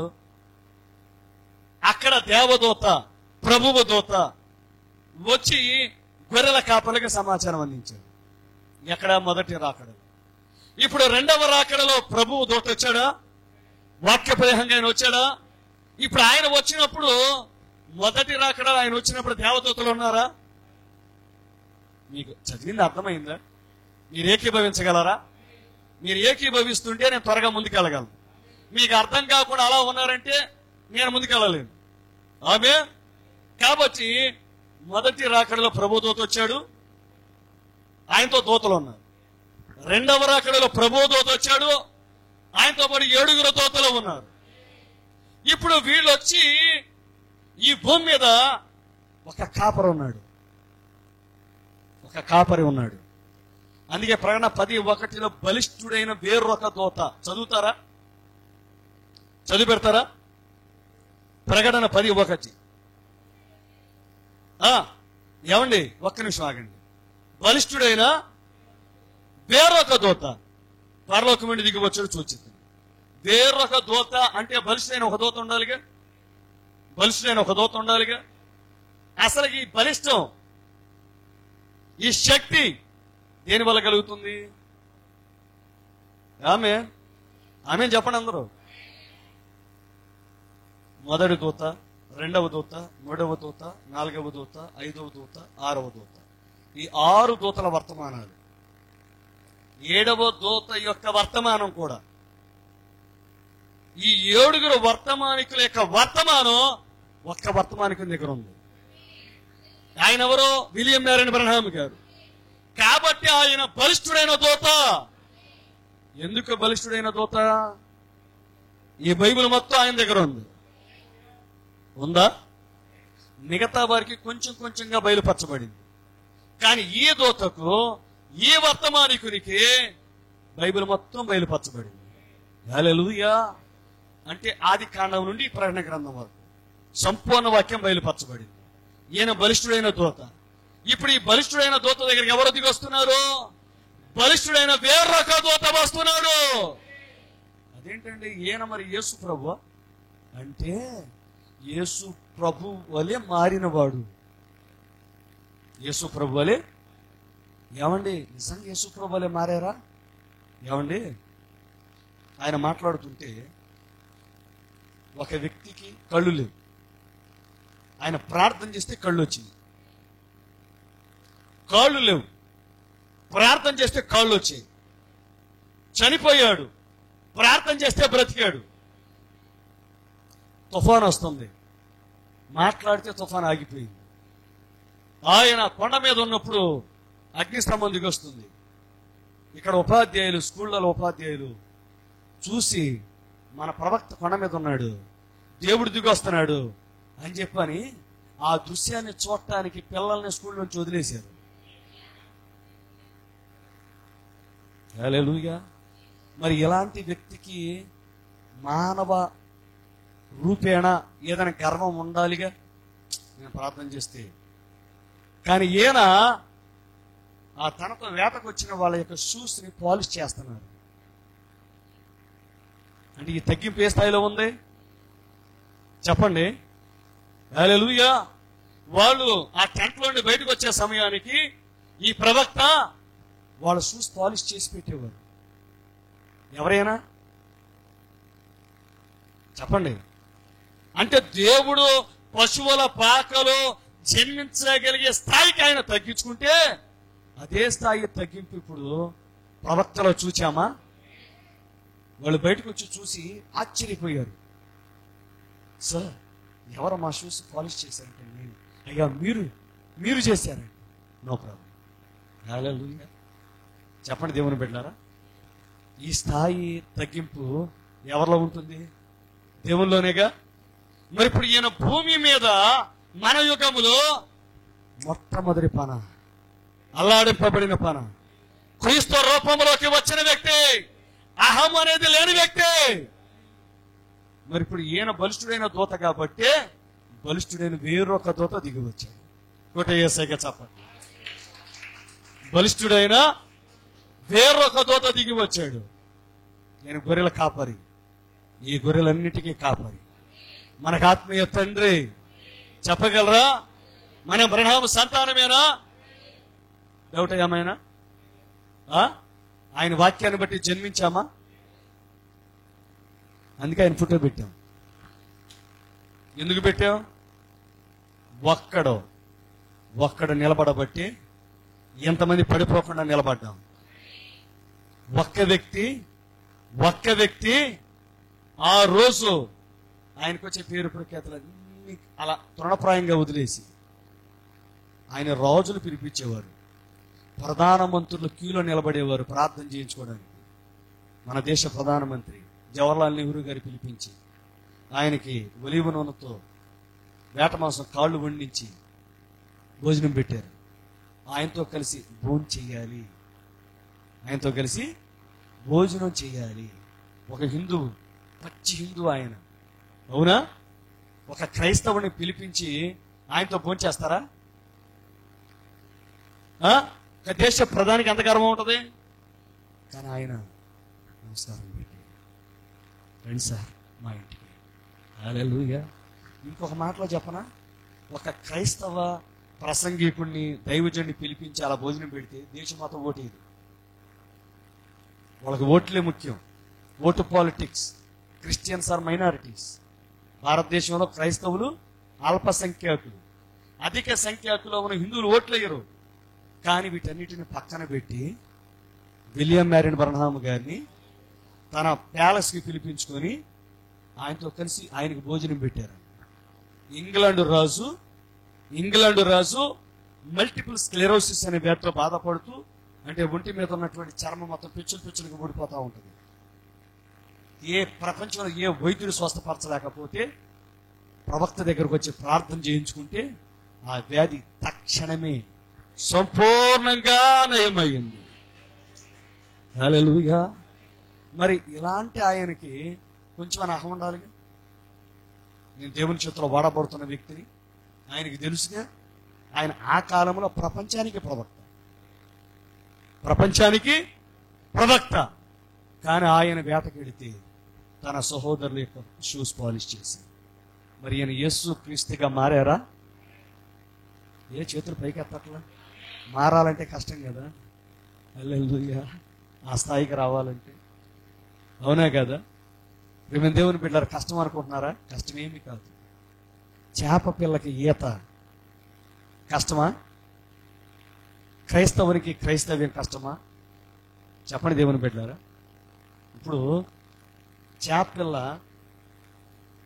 నీళ్ళలో ఈతేస్తూ అలసిపోతున్నాయి నా రెక్కలు, కాసేపు రెస్ట్ తీసుకుందాం అనుకుంటుందా? దానికి ఏమైనా అలసట వస్తుందా? చెప్పండి దేవుని బిడ్డలారా. హల్లెలూయా. అది ఆ వాతావరణంలో బ్రతకడానికే దేవుని చేత సృష్టించబడింది. అది ఒడ్డుకొస్తే చచ్చిపోతుంది. ఆమె మనం కూడా ఈ వాతావరణములో ఉండటానికే సృష్టించబడ్డాం. అవునా కాదా? టీవీ చూడకుండా ఉండటం పెద్ద రకం కాదు. పాపాన్ని జయించడం పెద్ద విషయం కాదు. ఏది జయించడం పెద్ద విషయం కాదు. ఎందుకని చేయుచున్న వాడు మన లోపల ఉన్నాడు. ఆయన హల్లెలూయా. ఇప్పుడు ఎవరైనా వచ్చి ఏమన్నా మీకు పండగలు లేవా, పబ్బాలు లేవా, ఎంటర్టైన్మెంట్ లేదా, వాళ్ళను చూస్తే వాళ్ళు మనకి పిచ్చోళ్ళలా కనిపిస్తారు. అవునా కాదు? పండగ అంటే కొత్త బట్టలు, పండగ అంటే పిండి వంటలు, పండగ అంటే కడుపు నిండా తింటాం, పండగ అంటే సినిమాకి వెళ్ళటం, పండగ అంటే ఫ్రెండ్స్ ఇళ్ళకి వెళ్ళటం. అవునా కాదా? కానీ మనకైతే ఇందాక పెద్దలు ఇశ్రాయేల్ గారు కోటం ఉందా అని అడిగారు. ఎందుకని? దేవుని సన్నిధిలో ఉండాలి. అవునా కాదా? లోకమంతా పండగ చేసుకునేవ్వండి, మన కొత్త బట్టలతో పనే ఉంది, పిండి వంటలతో పనే ఉంది, మంచి ఆహారంతో పనే ఉంది. దేవుని సన్నిధిలో ఉంటే చాలుగా. హల్లెలూయా. అవునా కాదా? ఈ వాతావరణంలో ఉండటానికే దేవుడు మనల్ని సృష్టించాడు కనుక మనకి పెద్ద కష్టం లేదు. అవునా కాదండి? చేపలకి నదిలో ఈత వేస్తా, ఈత వెళ్ళిపోతూనే ఉంటుంది. దాని దగ్గరికి వెళ్ళి అమ్మ ఎంతకాలం ఉంటావు ఈ నదిలో, ఈ నీళ్ళల్లో, కాస్త బయటికి రాలేదంటే ఐ వాంట్ కమ్ అవుట్, నేను బయటికి రాను, వస్తే చచ్చిపోతాను, వస్తే నోబడీ. హల్లెలూయా. నాకు వద్దు, ఎవరొద్దు, ఈ నీళ్ళలో ఉంటే చాలు. అమ్మ బయటకు వస్తే మంచి ఆహారం పెడతాం, ఇంకా మంచి ఆహారం పెడతాం. వద్దొద్దు, నాకు ఈ నదిలో ఏది దొరుకుతుందో చాలు. యేసయ్యకి స్తోత్రం చెబుతాము. అలాగే క్రైస్తవులుగా మనకు కూడా ఈ సన్నిధిలో ఉంటే చాలు, ఈ ప్రసన్నత ఉంటే చాలు. పేదలమా? No problem. నిరుపేదరికమా? No problem. కష్టాలా? సమస్య లేదు. వ్యాధులా? ఇబ్బంది లేదు. హల్లెలూయా. ఒకసారి ఒక వాక్యాన్ని చదువుదామా?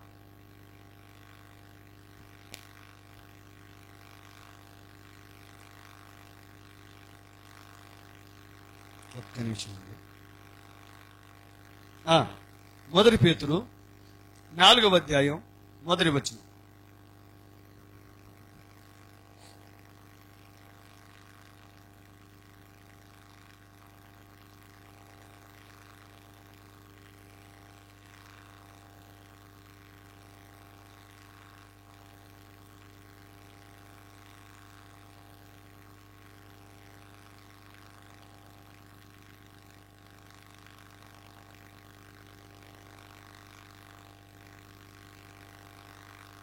క్రీస్తు శరీరమందు శ్రమపడెను గనుక మీరును అట్టి మనస్సును.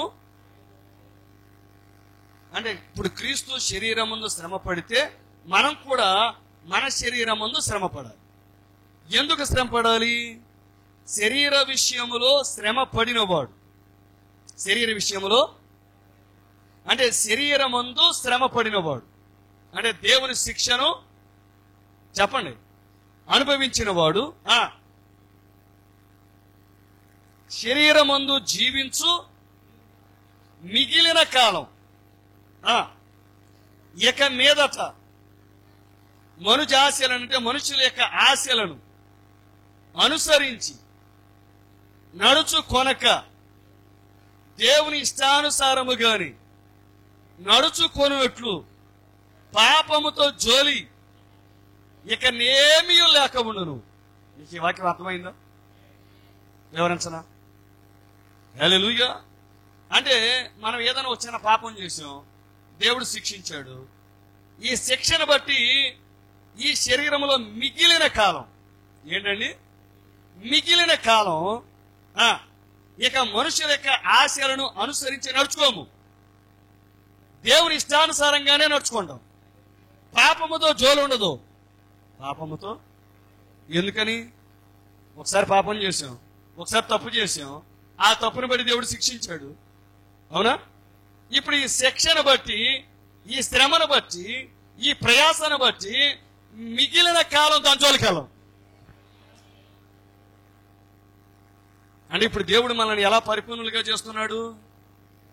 శ్రమలను బట్టేగా. శ్రమలను బట్టేనా? మరి క్రైస్తవునికి శ్రమలు ఎత్తబడే వరకు అవసరమేనా? ఎందుకని మన పరిపూర్ణల మౌటికి ముందుకు సాగిపోతుంది. పరిపూర్ణత వచ్చే వరకు ఇప్పుడు మంచి రాయిని తీసుకొని ఒక శిలను శిల్పంగా మలచడానికి శిల్పకారుడు ఏం చేస్తాడు? సుత్తేవులు తీసుకుని దెబ్బలు కొడతాడా? మొత్తం పూర్తి అయ్యాక దాన్ని ఏం చేస్తాడు? రోడ్డు పక్కన వీధిలో ఒక ప్రముఖమైన స్థలంలో పెడస్టల్ మీద పెడతాడు.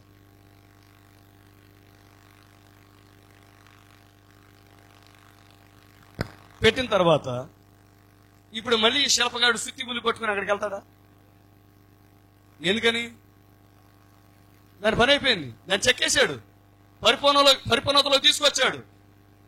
పరిపూర్ణ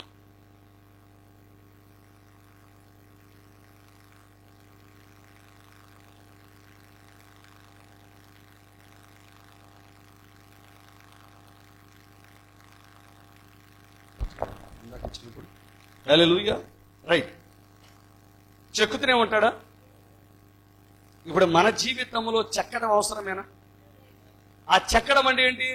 కష్టాలు, శ్రమలు, వ్యాధులు, బాధలు, కష్టాలు, ఆర్థిక ఇబ్బందులు అన్ని వైపులా మోసేస్తాడు ఆయన. ఇప్పుడు ఎవరి వైపు చూడాలి? దేవుని వైపే చూడాలి. మరి ఈ శ్రమల వలన మనం ఏం నేర్చుకుంటున్నాం? విధేయతను నేర్చుకుంటున్నామా? పరిపూర్ణతలోకి వస్తున్నామా? శరీర విషయంలో శ్రమ పడిన వాడు శరీరమందు జీవించు మిగిలిన కాలం ఇక మీదట, అంటే మనుషుల ఆశలను అనుసరించి నడుచుకోనకుండా ఉండాలంటే, దేవుని ఇష్టానుసారంగానే నడవాలంటే, పాపము జోలికి వెళ్లకుండా ఉండాలంటే దేవుడు మన శ్రమ పెడుతున్నాడు. హల్లెలూయా. కాబట్టి అందరికీ శ్రమలు ఉంటాయి, అందరికీ వ్యాధులు ఉంటాయి, అందరికీ కష్టాలు ఉంటాయి. కష్టాలు లేనిది ఎవరికో చెప్పనా? కష్టాలు లేనిది ఎవరికో చెప్పనా? దేవుని యొక్క ప్రణాళికలో లేని వారికి, ఈ వ్యక్తి నాకు అక్కర్లేదు అనుకున్నాడు అనుకోండి దేవుడు, ఆ వ్యక్తికి చెప్తాడా? శిల్పంగా మలచబడాలంటేనే చెప్తాడు. శిల్పికి అక్కడ అంటే ఆ రాయిని ఇట్టగా, ఈ రాయిని ఇట్ట, ఆ రాయిని ఇట్ట చెక్కుని కూర్చోదు. కాన్సన్ట్రేటెడ్గా ఉంటుంది వర్క్. అది కూడా మనలాగా చేద్దాంలే పని అనుకోడు ఆయన. దానికి ఒక నిర్ణీత వ్యవధి ఉంటుంది, స్టిపులేటెడ్ పీరియడ్ ఉంటుంది. ఈ కాలంలోనే చెక్కేయాలి. ఇక టైం దాటకూడదు, ఆయనకు ఒక టైం ఉంటుంది. ఆ టైంలోనే చెక్కేయాలి, పరిపూర్ణతలోకి తీసుకొచ్చేయాలి, దాన్ని నిలబెట్టేయాలి. ఇప్పుడు కాలం దగ్గర పడే కొలది, ఆ వ్యవధి దగ్గర పడే కొలది ఏం చేస్తాడు ఆయన? చెక్కటం ఎక్కువ అవుతుంది. ఆమె గింజ పరిపక్వతలోకి వచ్చే సమయం సూర్యుని వేడి అధికం అవుతుంది. బంగారపు వర్ణంలోకి రావటానికి, దైవత్వాన్ని సంతరించుకోవడానికి సూర్యుని వేడి ఏమవుతుంది? తీక్షణమైపోతుంది, వేడి ఎక్కువైపోద్ది. వేడి ఎక్కువయ్యే కొలది పచ్చతనం పోయి త్వరగా పరిపక్వం చెంది బంగారు వర్ణంలోకి వస్తుంది. యేసుకి శక్తివంతమైన స్తోత్రం అండి. హల్లెలూయా. మన శ్రమలను బట్టి మనం విసిగిపోకూడదు, మన కష్టాలను బట్టి వేసారిపోకూడదు, మన ఇబ్బందులను బట్టి తడబడకూడదు. నా దేవుడు నాలో పనిచేస్తున్నాడు, నా శరీరంపై పనిచేస్తున్నాడు, ఆయనకు ఒక ఉద్దేశం ఉంది. ఇంకొక మాటలో దేవుడు మన ఒక మాట తెలియజేస్తున్నాడు. నువ్వెంత మొండోడివైతే అంత ఎక్కువ ఉంటుంది చెప్పుడు, అంత దెబ్బలు ఎక్కువ అవుతాయి. ఎంత తొందరగా లోబడిపోతే అంత తక్కువ దెబ్బలతో బయటపడిపోతావు. నువ్వు అంటే మొండోడు బలవంతుడు, రాజు కంటే బలవంతుడు సామెత అండి. కానీ మన రాజు అందరికన్నా మొండోడు. అవునా కదా? అందుకే నేను మీకు మనం చెప్పా, ఈ చర్మాలు మామూలు చర్మాలు కాదు, ఈ మాంసం మామూలు మాంసం కాదు. వాళ్ళలో నేను కూడా ఉన్నా, అర్థమైందా? ఇప్పుడు ఇటు స్త్రీలు అటు పురుషుల మధ్యలో నేను ఉన్నానంటే నేను ఏ బ్యాచ్కి చెందనోడి కాదు, ఈ బ్యాచ్కి చెందినోడిని. అర్థమైందా? హల్లెలూయా. నేను పురుషుని కాబట్టే, ఈ తోలుమందం కాబట్టే. అర్థమైందా? హల్లెలూయా. దీన్ని కుక్కర్లో వేసి ఎన్ని విజిల్స్ వేస్తే ఈ మాంసం ఉడికిద్దో, నేను ఆల్రెడీ ఉడికించుకున్న దాన్ని కాబట్టి, ఈ మాంసం ఉడికింది కాబట్టి అర్థమవుతుంది, లేకపోతే అర్థం కాదుగా. హల్లెలూయా. కాబట్టి దేవుడు ఏం చేస్తాడు?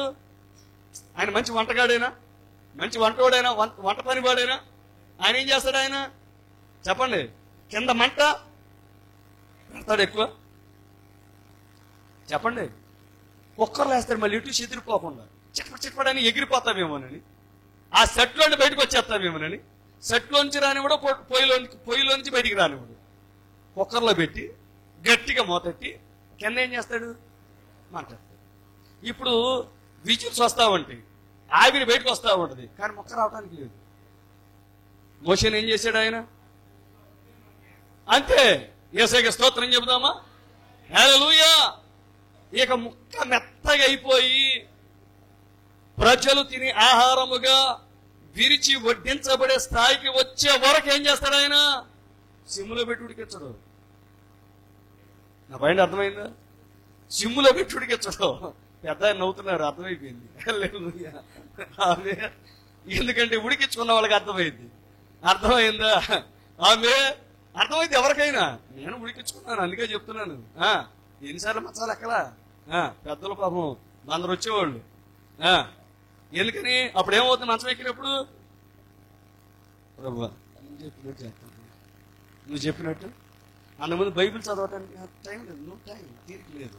ఇప్పుడు టైం సమృద్ధిగా ఉంటుంది. హల్లెలూయా. వాస్తవమే కదా? అప్పటి వరకు కోటానికి రమ్మంటే టైం లేదండి, పనులు ఉన్నాయండి. కాలో చెయ్యి ఇరిగిపోయి మంచాన్ని వేసేస్తే, ఎవరైనా ఫోన్ చేస్తే ఇంకేటొస్తాను పనికి, కాలు ఇరిగింది, చెయ్యి ఇరిగింది. హల్లెలూయా. 3 నెలలు. ఇప్పుడు ఈ 3 నెలలు ఏం చేస్తావు చెప్పండి?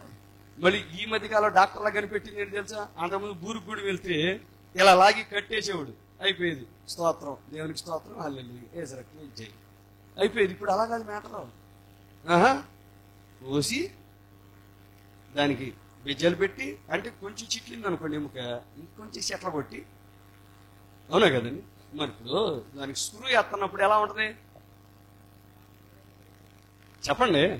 ఒక చోట ఇరిగింది, ఇటు బెజ్జం పెట్టి, అటు బెజ్జం పెట్టి, ఇటు మధ్యలో బెజ్జం పెట్టి, ఇటు మధ్యలో కన్నం పెట్టి, కింద పెట్టి, మళ్ళీ కింద ఒక పైన ఒక ప్లేటు, అవునా కదా? అటు స్క్రూలు, ఇటు ఇటు ఇన్నేస్తే ఎముక బతికిద్దా? నా పైన నీకు అర్థమైందా? ఇరిగిందే బలహీనం. మరి ఇన్ని పెడితే అది బలహీనం అవుతా, బలం పొందుకుంటుందా? మరి ఈ పనికి మాలిన వైద్యులా, పనికి వచ్చే వైద్యులా? చెప్పండి. పోనీ ఎంత చేశాక 3 నెలలు అయిపోయింది, బయటకు వచ్చాడు, సంవత్సరం ఆగి రమ్మంటాడు మళ్ళీ. ఎందుకు సార్? సంవత్సరం అయ్యాక foreign matter should not be in the body ఏమంటాడు? పరాయి పదార్థం శరీరంలో ఉండకూడదు సార్. మళ్ళీ మళ్ళీ పోయాలా, పోసి ప్లేట్ దిగారు. ఏంటి ఒకసారి కాలు ఎరు కొట్టించుకుంటే, చెయ్యరు కొట్టించుకుంటే, ఇప్పుడు ఇదేంటి 2వ సారి ఆపరేషన్. మళ్ళీ తీసి మళ్ళీ స్క్రూలు తీస్తాను, దాని చుట్టూ కండబట్టేసి ఉంటుంది కదా, మళ్ళీ దాని తీస్తాను. ఎంత బాధ! హాయిగా ఏసీ గదిలో ఉన్నట్టు ఉంటుంది ఏంటి చెప్పండి? మళ్ళీ ఇవన్నీ తీసి మళ్ళీ ప్లేట్ పీకాలిగా చెప్పండి, మళ్ళీ ప్లేట్ పీకి మళ్ళీ కుట్లు వేయాలిగా, ఎంత బాధ చెప్పండి? అందుకే మనం ఏం చేయాలి? దేవునికి అందుబాటులోకి రావాలి. ఈ కాలు ఎరగక ముందు చిన్న షాక్ ఇస్తాడు దేవుడు. ఎప్పుడు హెచ్చరిక లేకుండా తీర్పు తీర్చడు సుమా. హెచ్చరిక లేకుండా తీర్పు తీర్చడు. నీ బండి ఇట ఊగిద్ది, పడ్డప్పుడు చూద్దాములే అనుకుంటుంది. ఏమనుకుంటావు? పడినప్పుడు చూద్దాములే అనుకుంటావు. నెక్స్ట్ చేయి పడతావు, ఇరిగినప్పుడు చూద్దాములే అనుకుంటావు. హల్లెలూయా. ఈ రెండిటి మధ్యలో దేవుని వర్తమానం దేవుడు నీ దగ్గరకు వస్తుంది. యేసయ్యకి స్తోత్రం చెప్దామా? ఆయన తన పిల్లలకి చెప్పకుండా ఏది చేయడు. ఆయన ఏమైనా మంచి గుణలక్షణం ఏంటో చెప్పనా? ఆయన పిల్లలకి ఏది చెప్పకుండా చేయడు. ఆమేన్.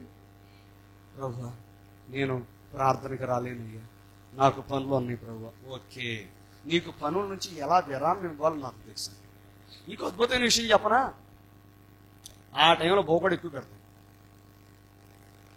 మంచం ఎక్కిచ్చాక అప్పుడు దాకా ఫ్రూట్స్ పెట్టేవాళ్ళు ఎవరు ఉండరు. నిజమండి. అంత తెల్లన్నం 2 కూరలు లేదా పచ్చడి సాంబార్ అంతే జీవితం. కానీ ఇప్పుడు ఎక్కిన తర్వాత ఎన్ని ఫ్రూట్స్ వస్తాయో ఇంటికి. హల్లెలూయా.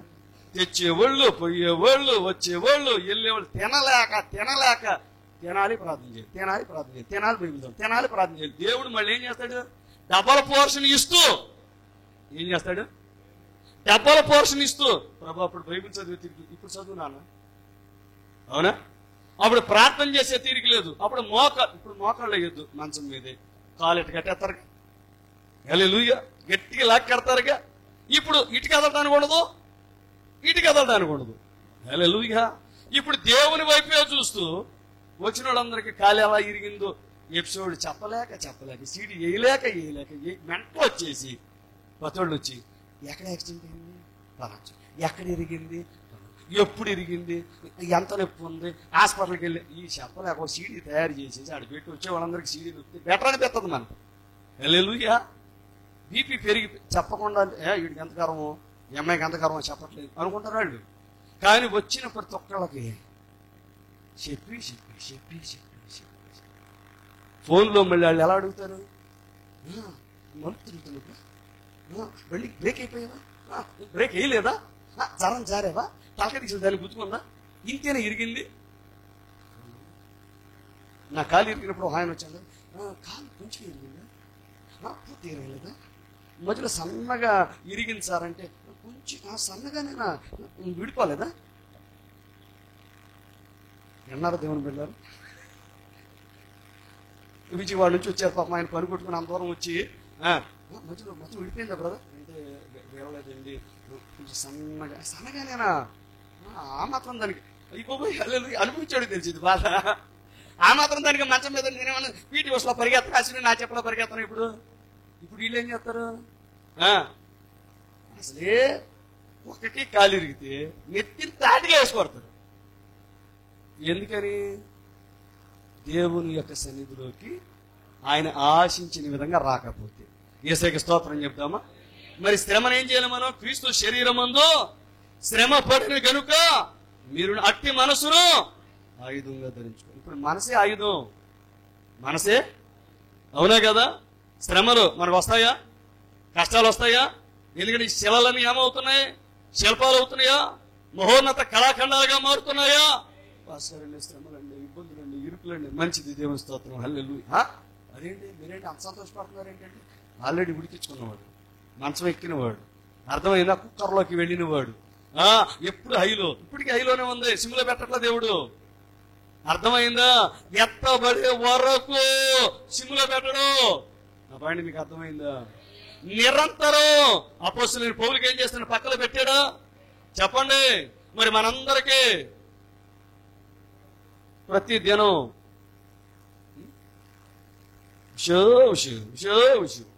ఎందుకని ప్రతిదినం పోవాలి? ఇదేదో ఫ్రంట్ లోడు టాప్ లోడు గిరణ అలా తిరిగేసి బయటకు వచ్చే బట్టలు కాదు. అర్థమవుతుందా? హల్లెలూయా. పైన వాషింగ్ మిషన్ లో వేసి అంత లిక్విడ్ వేసి అంత కంఫర్ట్ వేసి కంఫర్టబుల్ గా నల్లగా తిరుగుతుంటే, హల్లెలూయా. మన దేవుడు వాషింగ్ మిషన్ దేవుడు కాదు. మన దేవుడు బండెట్టి పట్టుకొని అని కొడుతుంటే సాగి సాగి సాగి సాగి మొత్తం మురికి మొత్తం పోయి అయిపోయింది. మళ్ళీ పిండి బతికేవారికి ఇంకేడ బతికి చచ్చిపోయి ఈ స్థితి రావడానికి ఉతికాడు. మురికి తొందరగా పోతే బండకి ఎక్కువ బాధలు ఉండదు, పోకపోతే ఎక్కువ ఉంటుంది. అంతే కదా? మరి త్వరగా అప్పగించుకుందాం దేవుని చేతికి. యేసయ్యకి స్తోత్రం చెబుదామా? హల్లెలూయా. ప్రియమైన దేవుని బిడ్డలారా, అసలు యేసు ప్రభువు ఎందుకు ఈ లోకానికి వచ్చారు? కొద్ది మాటలు చెప్పి ముగిస్తాను. ఆయన ఎందుకు వచ్చారు? ఈరోజు అందరూ రేపటి దినాన లేకపోతే ఈ కొద్ది రోజుల పాటు క్రిస్మస్ కేరల్స్, యేసు పుట్టాడు, ఓకే రైట్, మంచిది, ఆయన పుట్టాడు, ఏదో టైంలో ఆయన పుట్టాడు. కానీ ఆయన జన్మించింది దేనికో తెలుసా? చనిపోవడానికి. ఆయన పుట్టింది దేనికో తెలుసా? కలువరి సిలువకి ఎక్కడానికి. కాబట్టి పాత నిబంధనలో పండుగలు దేంతో ప్రారంభమవుతున్నాయి? పస్కా పండుగతో ప్రారంభమవుతున్నాయి. పస్కా అంటే ఏంటి? ఆయన త్యాగమేనా? ఆయన కలువరి సిలువ త్యాగమేనా పస్కా పండుగ? ఆ తర్వాత పులియన రొట్టెల పండుగ, ఆ తర్వాత ప్రథమ ఫలముల పండుగ, ఆయన మరణము, సమాధి తెలియజేస్తున్నాయి, శ్రమను తెలియజేస్తున్నాయి, పునరుద్ధానాన్ని తెలియజేస్తున్నాయా? అంటే ఇప్పుడు పాత నిబంధనలు ఛాయల్లో, నీడలలో, పాత నిబంధనలు పండుగ ఆయన కలువరి శిలువ త్యాగంతో ప్రారంభమవుతున్నాయి, పుట్టుకతో కాదండి. కాబట్టి పుట్టుకను మనం పండగ చేసుకోవాల్సిన పని లేదు, ఉందా? కానీ ఆయన చనిపోయింది పండగ చేసుకోవాలి. ఎందుకు చేసుకోవాలి? మన కోసం చనిపోయాడు. హల్లెలూయా, వాస్తవమే కదా? ఇప్పుడు మన జీవితంలో కూడా మనకి మేలు కలిగించింది ఏంటి? కలువరి శిలువ త్యాగం. మన పాపముల విషయంలో ఆయన ప్రాయశ్చిత్తం చేశాడు, రక్తాన్ని చిందించాడు. ఆయన యేసయ్యకి స్తోత్రం చెబుదామా? హల్లెలూయా. ఆయన మరణించాడు మనకు మరణం లేకుండా చేయటానికి, ఆయన పునరుద్ధానుడయ్యాడు మనల్ని పునరుద్ధానులుగా చేయటానికి. యేసయ్యకి స్తోత్రం చెబుదాం. ఇప్పుడు ఆయన భూమి మీదకి వచ్చి కలువరి శిలువలో మరణించి ఆయన పైకి వెళ్ళి 50వ దినమున, అవునా, పెంతెకొస్తు పండుగ దినమన్నాడు, పరిశుద్ధాత్మగా ఆయన దిగి వచ్చాడు. మొదటి రాకడలో ఆయన తన రక్తమును చిందించింది. ఎందుకంటే ఆ రక్తములోని జీవమైన పరిశుద్ధాత్మను మనలో కుమ్మరించడానికి. అంటే మొదటి రాకడలో ఆయన పరిచర్య యొక్క ఉద్దేశం పరిశుద్ధాత్మ కుమ్మరింపు, పరిశుద్ధాత్మ నింపుదల. హల్లెలూయా. మరి రెండవ రాకడలో ఆయన ప్రధాన కాపరిగా వచ్చాడా? గొర్రెల కాపరిగా వచ్చాడా? వచ్చి ఏం చేస్తున్నాడు? 7 ముద్దల గ్రంథాన్ని ఇస్తున్నాడు, ప్రవక్తకి ఇచ్చాడు.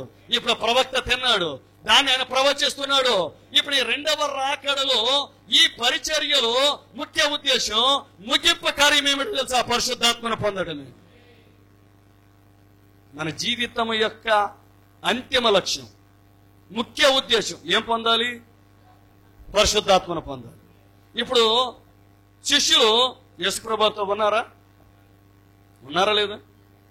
3.5 సంవత్సరాల నుండి ఒక ఆయన కత్తిపట్టి పెట్టుకుని తిరుగుతున్నాడు. యేసుప్రభు ఎత్తుడు కత్తి తీసి అన్నాడా? చెప్పండి.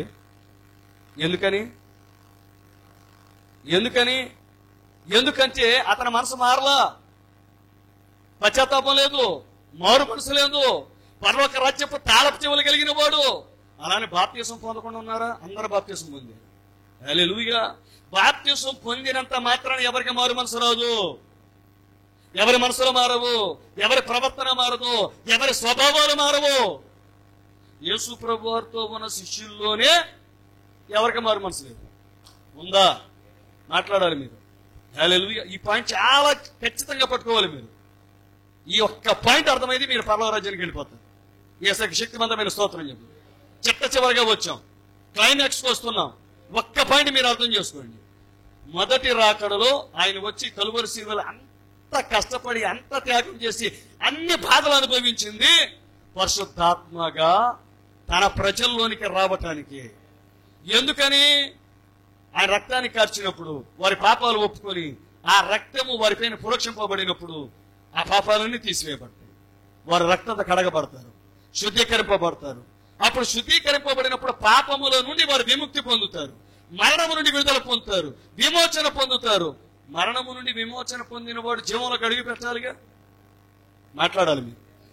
అర్థమవుతుందా? ఇప్పుడు జీవంలోకి అడుగు పెట్టాలంటే జీవమైన, నిత్య జీవమైన యేసు ప్రభువు వారిలోనికి రావాలి. హల్లెలూయా. మరి ఇప్పుడు రెండవ రాకడలో ఆయన ప్రధాన కాపరిగా వచ్చాడు, ప్రవక్త ద్వారా పరిచర్య చేశాడు.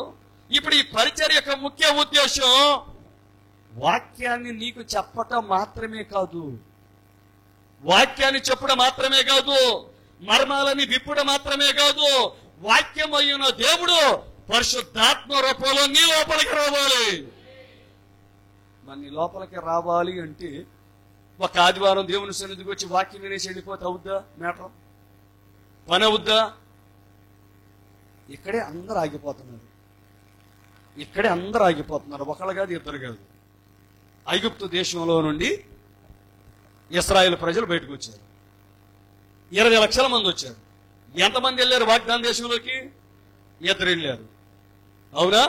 మరి ఇప్పుడు మన వాగ్దాన దేశం, మనకు వాగ్దానం చేయబడింది పరిశుద్ధాత్మేగా, అవునా కాదా? మరి ఇప్పుడు ఈ పరిశుద్ధాత్మను పొందుకోవాలి. చాలా తీవ్రంగా తీసుకోండి ఈ మ్యాటర్, చాలా తీవ్రంగా తీసుకోవాలి మీరు ప్లీజ్. పరిశుద్ధాత్మను పొందుకోవాలంటే వారు మేడగదిలోకి వెళ్ళారా లేదు చెప్పండి. 10 రోజుల పాటు ప్రార్థన చేశారా? మీరు మాట్లాడాలి. ఇప్పుడు మొదటి రాకడలో 120 మంది శిష్యులు మేడగదిలో ప్రార్థన చేస్తే, పరిశుద్ధాత్మను పొందితే, ఈ భూదిగంతముల వరకు వారు సాక్షులుగా మారితే, మరి రెండవ రాకడలో అదే విధానం అమలవుతుందా? దేవుడు తన వాక్య విషయంలో తన విధానాన్ని మార్చుకుంటాడా? తన మనసు మార్చుకుంటాడా? అక్కడ గొర్రెల కాపర్లకి, అవునా? అక్కడ దూత వచ్చాడు, అక్కడ దూతలు వచ్చారు, అక్కడ గొర్రెల కాపర్లకి, ఇక్కడ ఒక గొర్రెల కాపరికి, అవునా కదా? ఆయన ఎవరో ప్రవక్త విలియం బ్రన్హామ్ గారు. ఆయన ఇప్పుడు ఏం చేశాడు? ఆ వర్తమానాన్ని ఈ గొర్రెల కాపర్లకు తెలియజేశాడా? మరి ఇప్పుడు ఈ గొర్రెల కాపర్లు ఏం చేస్తున్నారు? వీళ్ళకి గొర్రెలు తప్ప ఇంకేం తెలీదు. వీళ్ళ ఆలోచన మొత్తం ఎవరి మీద ఉంటుంది? గొర్రెల మీదే. హల్లెలూయా. వీళ్ళకి మరొక మనసు ఉండదు.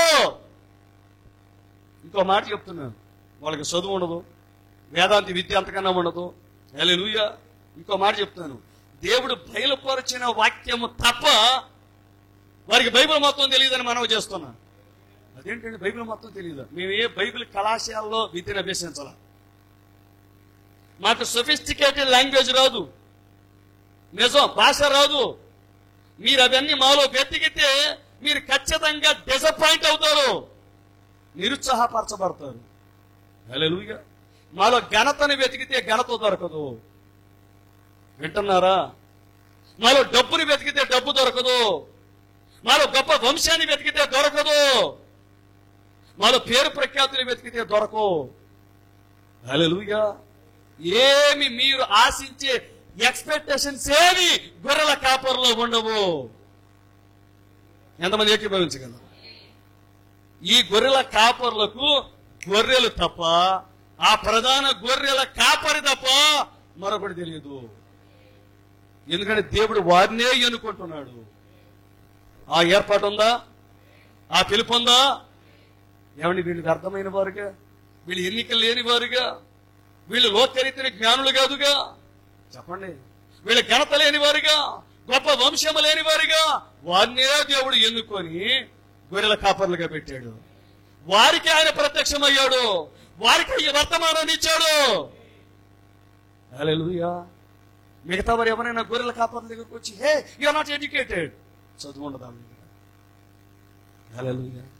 ఇంకో మాట చెప్పనా? ప్రవక్త చెప్తున్నారు, వాళ్ళందరూ కట్టుకునే బట్టలు మంచి బట్టలు కూడా కాదు, ఆ గొర్రెల చర్మాలని కట్టుకుంటారు. ఏం కట్టుకుంటారు? గొర్రెల చర్మాలని, ఖరీదైన పులి చర్మాలు కాదు, గొర్రెల చర్మాలని కట్టుకుంటారు. ఎందుకంటే ఆ గొర్రెల చర్మం దేని చూపిస్తుందో తెలుసా? ఒక గొర్రె ఒక పాపంలో తీసివేయబోయే దేవుని గొర్రె పిల్ల లోకానికి రాబోతున్నాడని ఆ గొర్రె చర్మం చూపిస్తుంది. అందుకే దేవుడు అబ్రహాము గొర్రెల కాపరేనా? హేబేలు గొర్రెల కాపరేనా? మోషే గొర్రెల కాపరేనా?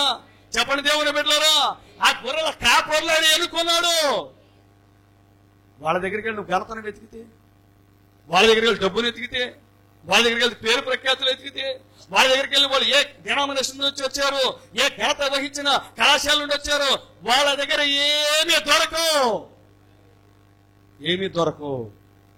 నీ గురించి ప్రార్థన చేసే మనసు దొరుకుతుంది, నీ గురించి కన్నీరు గచ్చే తపన దొరుకుతుంది, నేను పర్వత రాజ్యానికి తీసుకుని వెళ్ళాలన్నా ఆ తృష్ణ దొరుకుతుంది.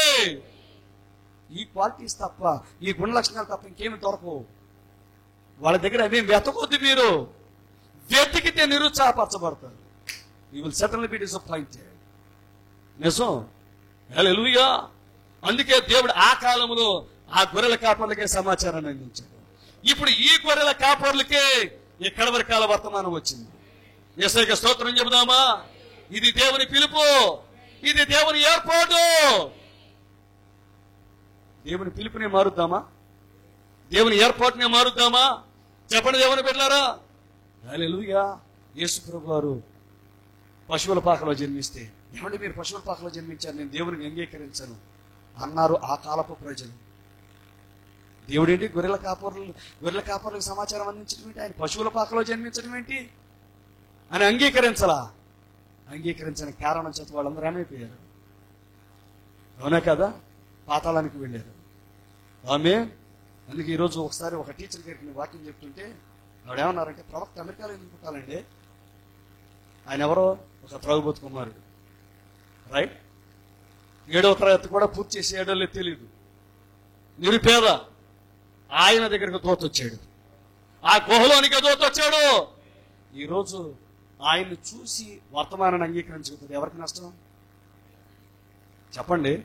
అది దేవుని ఏర్పాటు, అది దేవుని పిలుపు. ఆ స్థాయిలో ఉన్న వ్యక్తిని దేవుడు ఎన్నుకొని వాడుకుంటే దేవునికి మహిమ. అవునా కదా? అంతేగాని ఆయన చదివించలేడా? చెప్పండి. గొప్ప ఉన్నత విద్య కలిగిన వాడిని ఎన్నుకోలేడా? గొప్ప వంశంలో పుట్టిన వాడిని ఎన్నుకోలేడా? ఇప్పుడు వీటన్నిటి వల్ల ఎవరికి మహిమ? ఆ వ్యక్తికి మహిమ, కానీ దేవునికి కాదు. యేసుకి స్తోత్రం చెబుదామా? హల్లెలూయా. ఈ లోకంలో ప్రజలు, ఫర్ ఎగ్జాంపుల్ మన సీఎం గారు ఎవరికైనా ఎమ్మెల్యేకి టికెట్ ఇవ్వాలనుకోండి, బాగా ఈ నియోజకవర్గంలో అందరికైనా ఎవరి దగ్గర ఎక్కువ డబ్బు ఉంది వాళ్ళకే టికెట్ ఇస్తారు.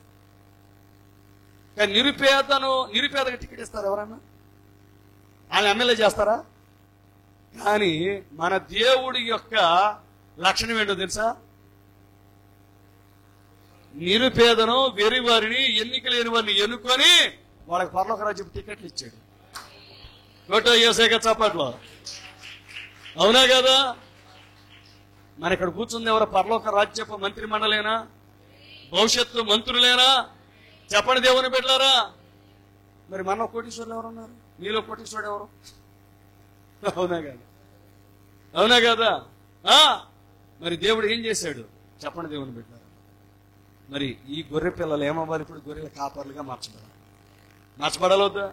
ఈ సమాచారాన్ని తీసుకోవాలి, ప్రజలకు అందించాలి, ఈ గొర్రెల కాపర్ని పరిచయం చేయాలి. యేసయ్యకి స్తోత్రం చెబుదాం. అప్పుడే నీ జీవితంలో ఆయన ప్రణాళిక నెరవేర్చబడుతుంది. యేసయ్యకి శక్తివంతమైన స్తోత్రం చెబుతాం. గొర్రెల కాపరిగా మార్చబడాలంటే ముందు గొర్రెగా మార్చబడాలి. గొర్రెగా మార్చబడిన దేవుడే ఆయన యోధా గోత్రపు కొదమ సింహం గొర్రెపిల్ల అయ్యాడు. గొర్రెపిల్ల అయ్యాడు కాబట్టి ఆయన ప్రధాన కాపరి అయ్యాడు. ప్రధాన కాపరిగా ఉన్నాడు కాబట్టి ఆయన పొద్దున్న న్యాయాధిపతిగా అయ్యాడు. ఆయన ప్రధాన కాపరిగా మన పట్ల ప్రత్యక్షమయ్యాడు. కానీ ప్రవక్త అన్నాడు, పిక్చర్ తిప్పు అన్నాడు, ఫోటో తిప్పు అన్నాడు. తిప్పుడు ఆయన న్యాయాధిపతి. ఈ ప్రపంచానికి ఆయన న్యాయాధిపతి, మనకు మాత్రం గొర్రెల కాపరి. హల్లెలూయా. మనం నడిపించడానికి వచ్చాడు ఆయన. కాబట్టి మొదటి రాకడలో ఏం జరిగిందో రెండవ రాకడలో అదే జరుగును. కాబట్టి వాళ్ళను ఆ గొర్రెపిల్ల మెడగదిలోకి నడిపించాడు. ఇప్పుడు ఈ ప్రధాన కాపరి మనల్ని మెడగదిలోకి నడిపించాలా? మరి ఉపవాస కూటానికి మీరు వస్తే, ప్రార్థన చేస్తే, పరిశుద్ధాత్మను పొందితే పరలోక రాజ్యానికి వెళ్తారు.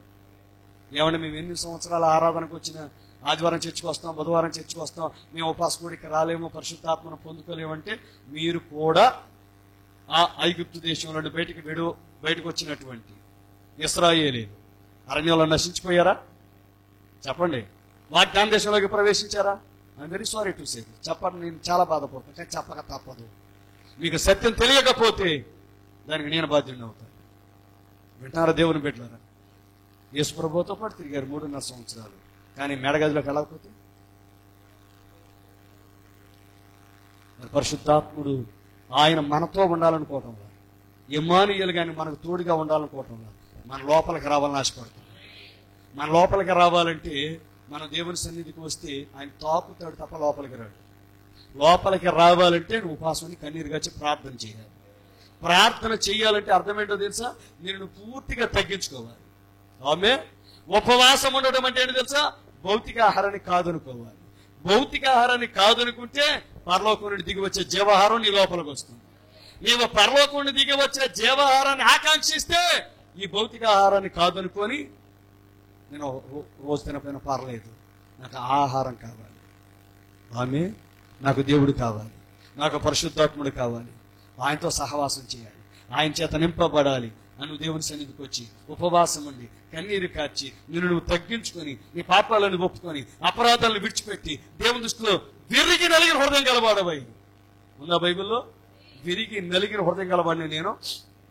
ఎవరు నా మాట విని వణుకుతాడో అతను నేను దృష్టిస్తాను, దీనుడై ఉంటాడో అతను దృష్టిస్తాను. మరి ఇప్పుడు మనం ఏం చేయాలి? గొర్రెల కాపర్లకు ఎందుకు కనపడ్డాడు ఆయన? ఎందుకు సమాచారం ఇచ్చాడు ఆయన? చెప్పండి దేవుని బిడ్డలారా. ఆ సమాచారం ప్రచురం కావాలి, ఆ వర్తమానాన్ని అంగీకరించాలి, మేడగదిలోకి వెళ్ళాలి. నేను కట్ చేస్తున్నాను మొత్తం. మేడగదిలోకి వెళ్ళాలి, పరిశుద్ధాత్మను పొందుకోవాలి. పరిశుద్ధాత్మను పొందుకున్న వారు మాత్రమే పరలోక రాజ్యానికి వెళ్ళగలరు. మీరు ఒక్కటే మనసులో పెట్టుకోండి, మేము ఆలయానికి వస్తే పరలోక రాజ్యానికి వెళ్ళిపోతామన్న భ్రమలో ఎవ్వరు బ్రతకొద్దు.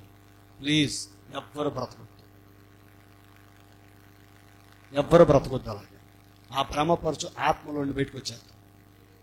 మనం ఖచ్చితంగా ఉపవాస ప్రార్థన చేస్తేనే, ఉపవాస ప్రార్థన కూడికి వస్తేనే, మనం ప్రార్థన చేస్తేనే పరిశుద్ధాత్మని మన లోపలికి వస్తాడు. ఏమండి, నాకు పెద్ద వయసు అండి, నేను ఉపవాసం ఉండలేనండి. ఉపవాసం లేకపోయినా పర్లేదు, కానీ దేవుని సన్నిధికి వచ్చి నేను మోకరించలేనండి. కుర్చీలో కూర్చొని 2 చేతులు పైకెత్తగలిగితే దేవుడు మనలోనికి దిగి వస్తాడు. ఆయన మనలోనికి వచ్చాడంటే ముద్రిస్తాడు. ఎప్పటి వరకు? విమోచన దినం వరకు. పరిశుద్ధాత్మను తొక్కపరచొద్దు. విమోచన దినం వరకు మీరు ముద్రింపబడి ఉన్నారు. లేదండి, మేము సండే క్రిస్టియన్స్గానే మిగిలిపోతారు. ఒకరోజు దేవుడు వస్తాడు, పరిశుద్ధాత్మను పొందుకున్న వారిని, ఆ ముద్ర కలిగిన వారిని తీసుకుని వెళ్ళిపోతాడు. బుద్ధి లేని కన్యకలే బుద్ధి లేదు, అనుభవపూర్వక జ్ఞానం లేదు. ఎవరితో అనుభవం కావాలి? యేసయ్యతో అనుభవం కావాలి. అందుకే చాలా సంఘాల వారు పరిశుద్ధాత్మ నింపుదల కూడికలను పెడతారు. ఏంటంటే పరిశుద్ధాత్మ నింపుదల కూడికలు. మరి మనకేవి? మనకు కావాలా వద్దా? చెప్పండి దేవుని బిడ్డలారా. ఒకరోజు పని పోగొట్టుకుంటే దేవుడు మాట్లాడుచున్నాడు. ఒక్కరోజు పని పోగొట్టుకుంటే బ్రతకలేని స్థితిలో మనం ఉన్నామా? రెక్కాడితే కానీ డొక్కాడిన స్థితిలో మనం ఉన్నామా? ఇక్కడ నాకు తెలిసి ఎవరు లేరని నేను అనుకుంటున్నాను. ఈరోజు నేను పనికి వెళ్ళకపోతే తెల్లారికి నాకు భోజనం లేదండి, సాయంత్రానికి నా భార్య బిడ్డలకి భోజనం లేదు అనేవాళ్ళు ఎవరన్నా ఉన్నారా? చెప్పండి. చాలా తీవ్రంగా దేవుడు అడుగుతున్నాడు. ఈరోజు సాయంత్రం ఆ రోజుకు వచ్చిన డబ్బులు తీసుకొని అన్ని ఉల్లిపాయలు, అంత చింతపండు, అంత నూనె, అంత పప్పు తీసుకుని ఇంటికి వెళ్ళి భార్య బిడ్డలకు పెట్టేవాళ్ళు ఎవరన్నా ఉన్నారు ఇక్కడ? చెప్పండి దేవుని బిడ్డలు. మరి ఆ ఒక్కరోజు పని మానుకొని దేవుని సన్నిధికి వస్తే దేవుని ఆత్మచేత నింపబడతావుగా, దేవుని రాజ్యానికి సిద్ధపరచబడతావుగా, దేవుడు వస్తే మిగిలిపోతావుగా. మరి ఏమైపోతావు?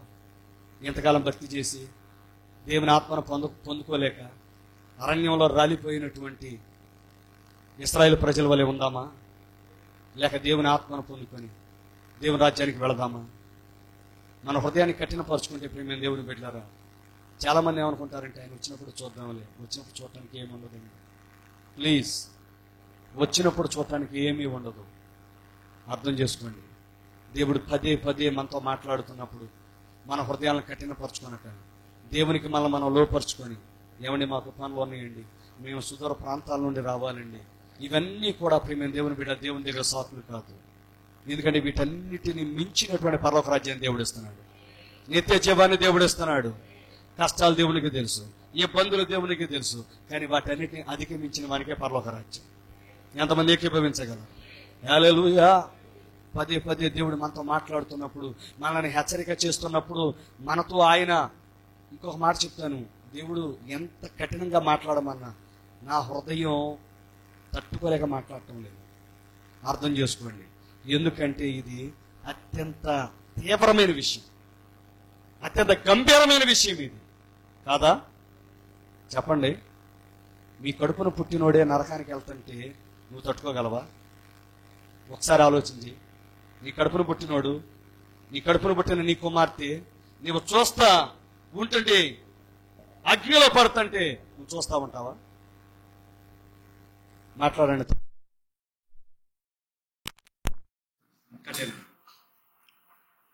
ఉండగలవా?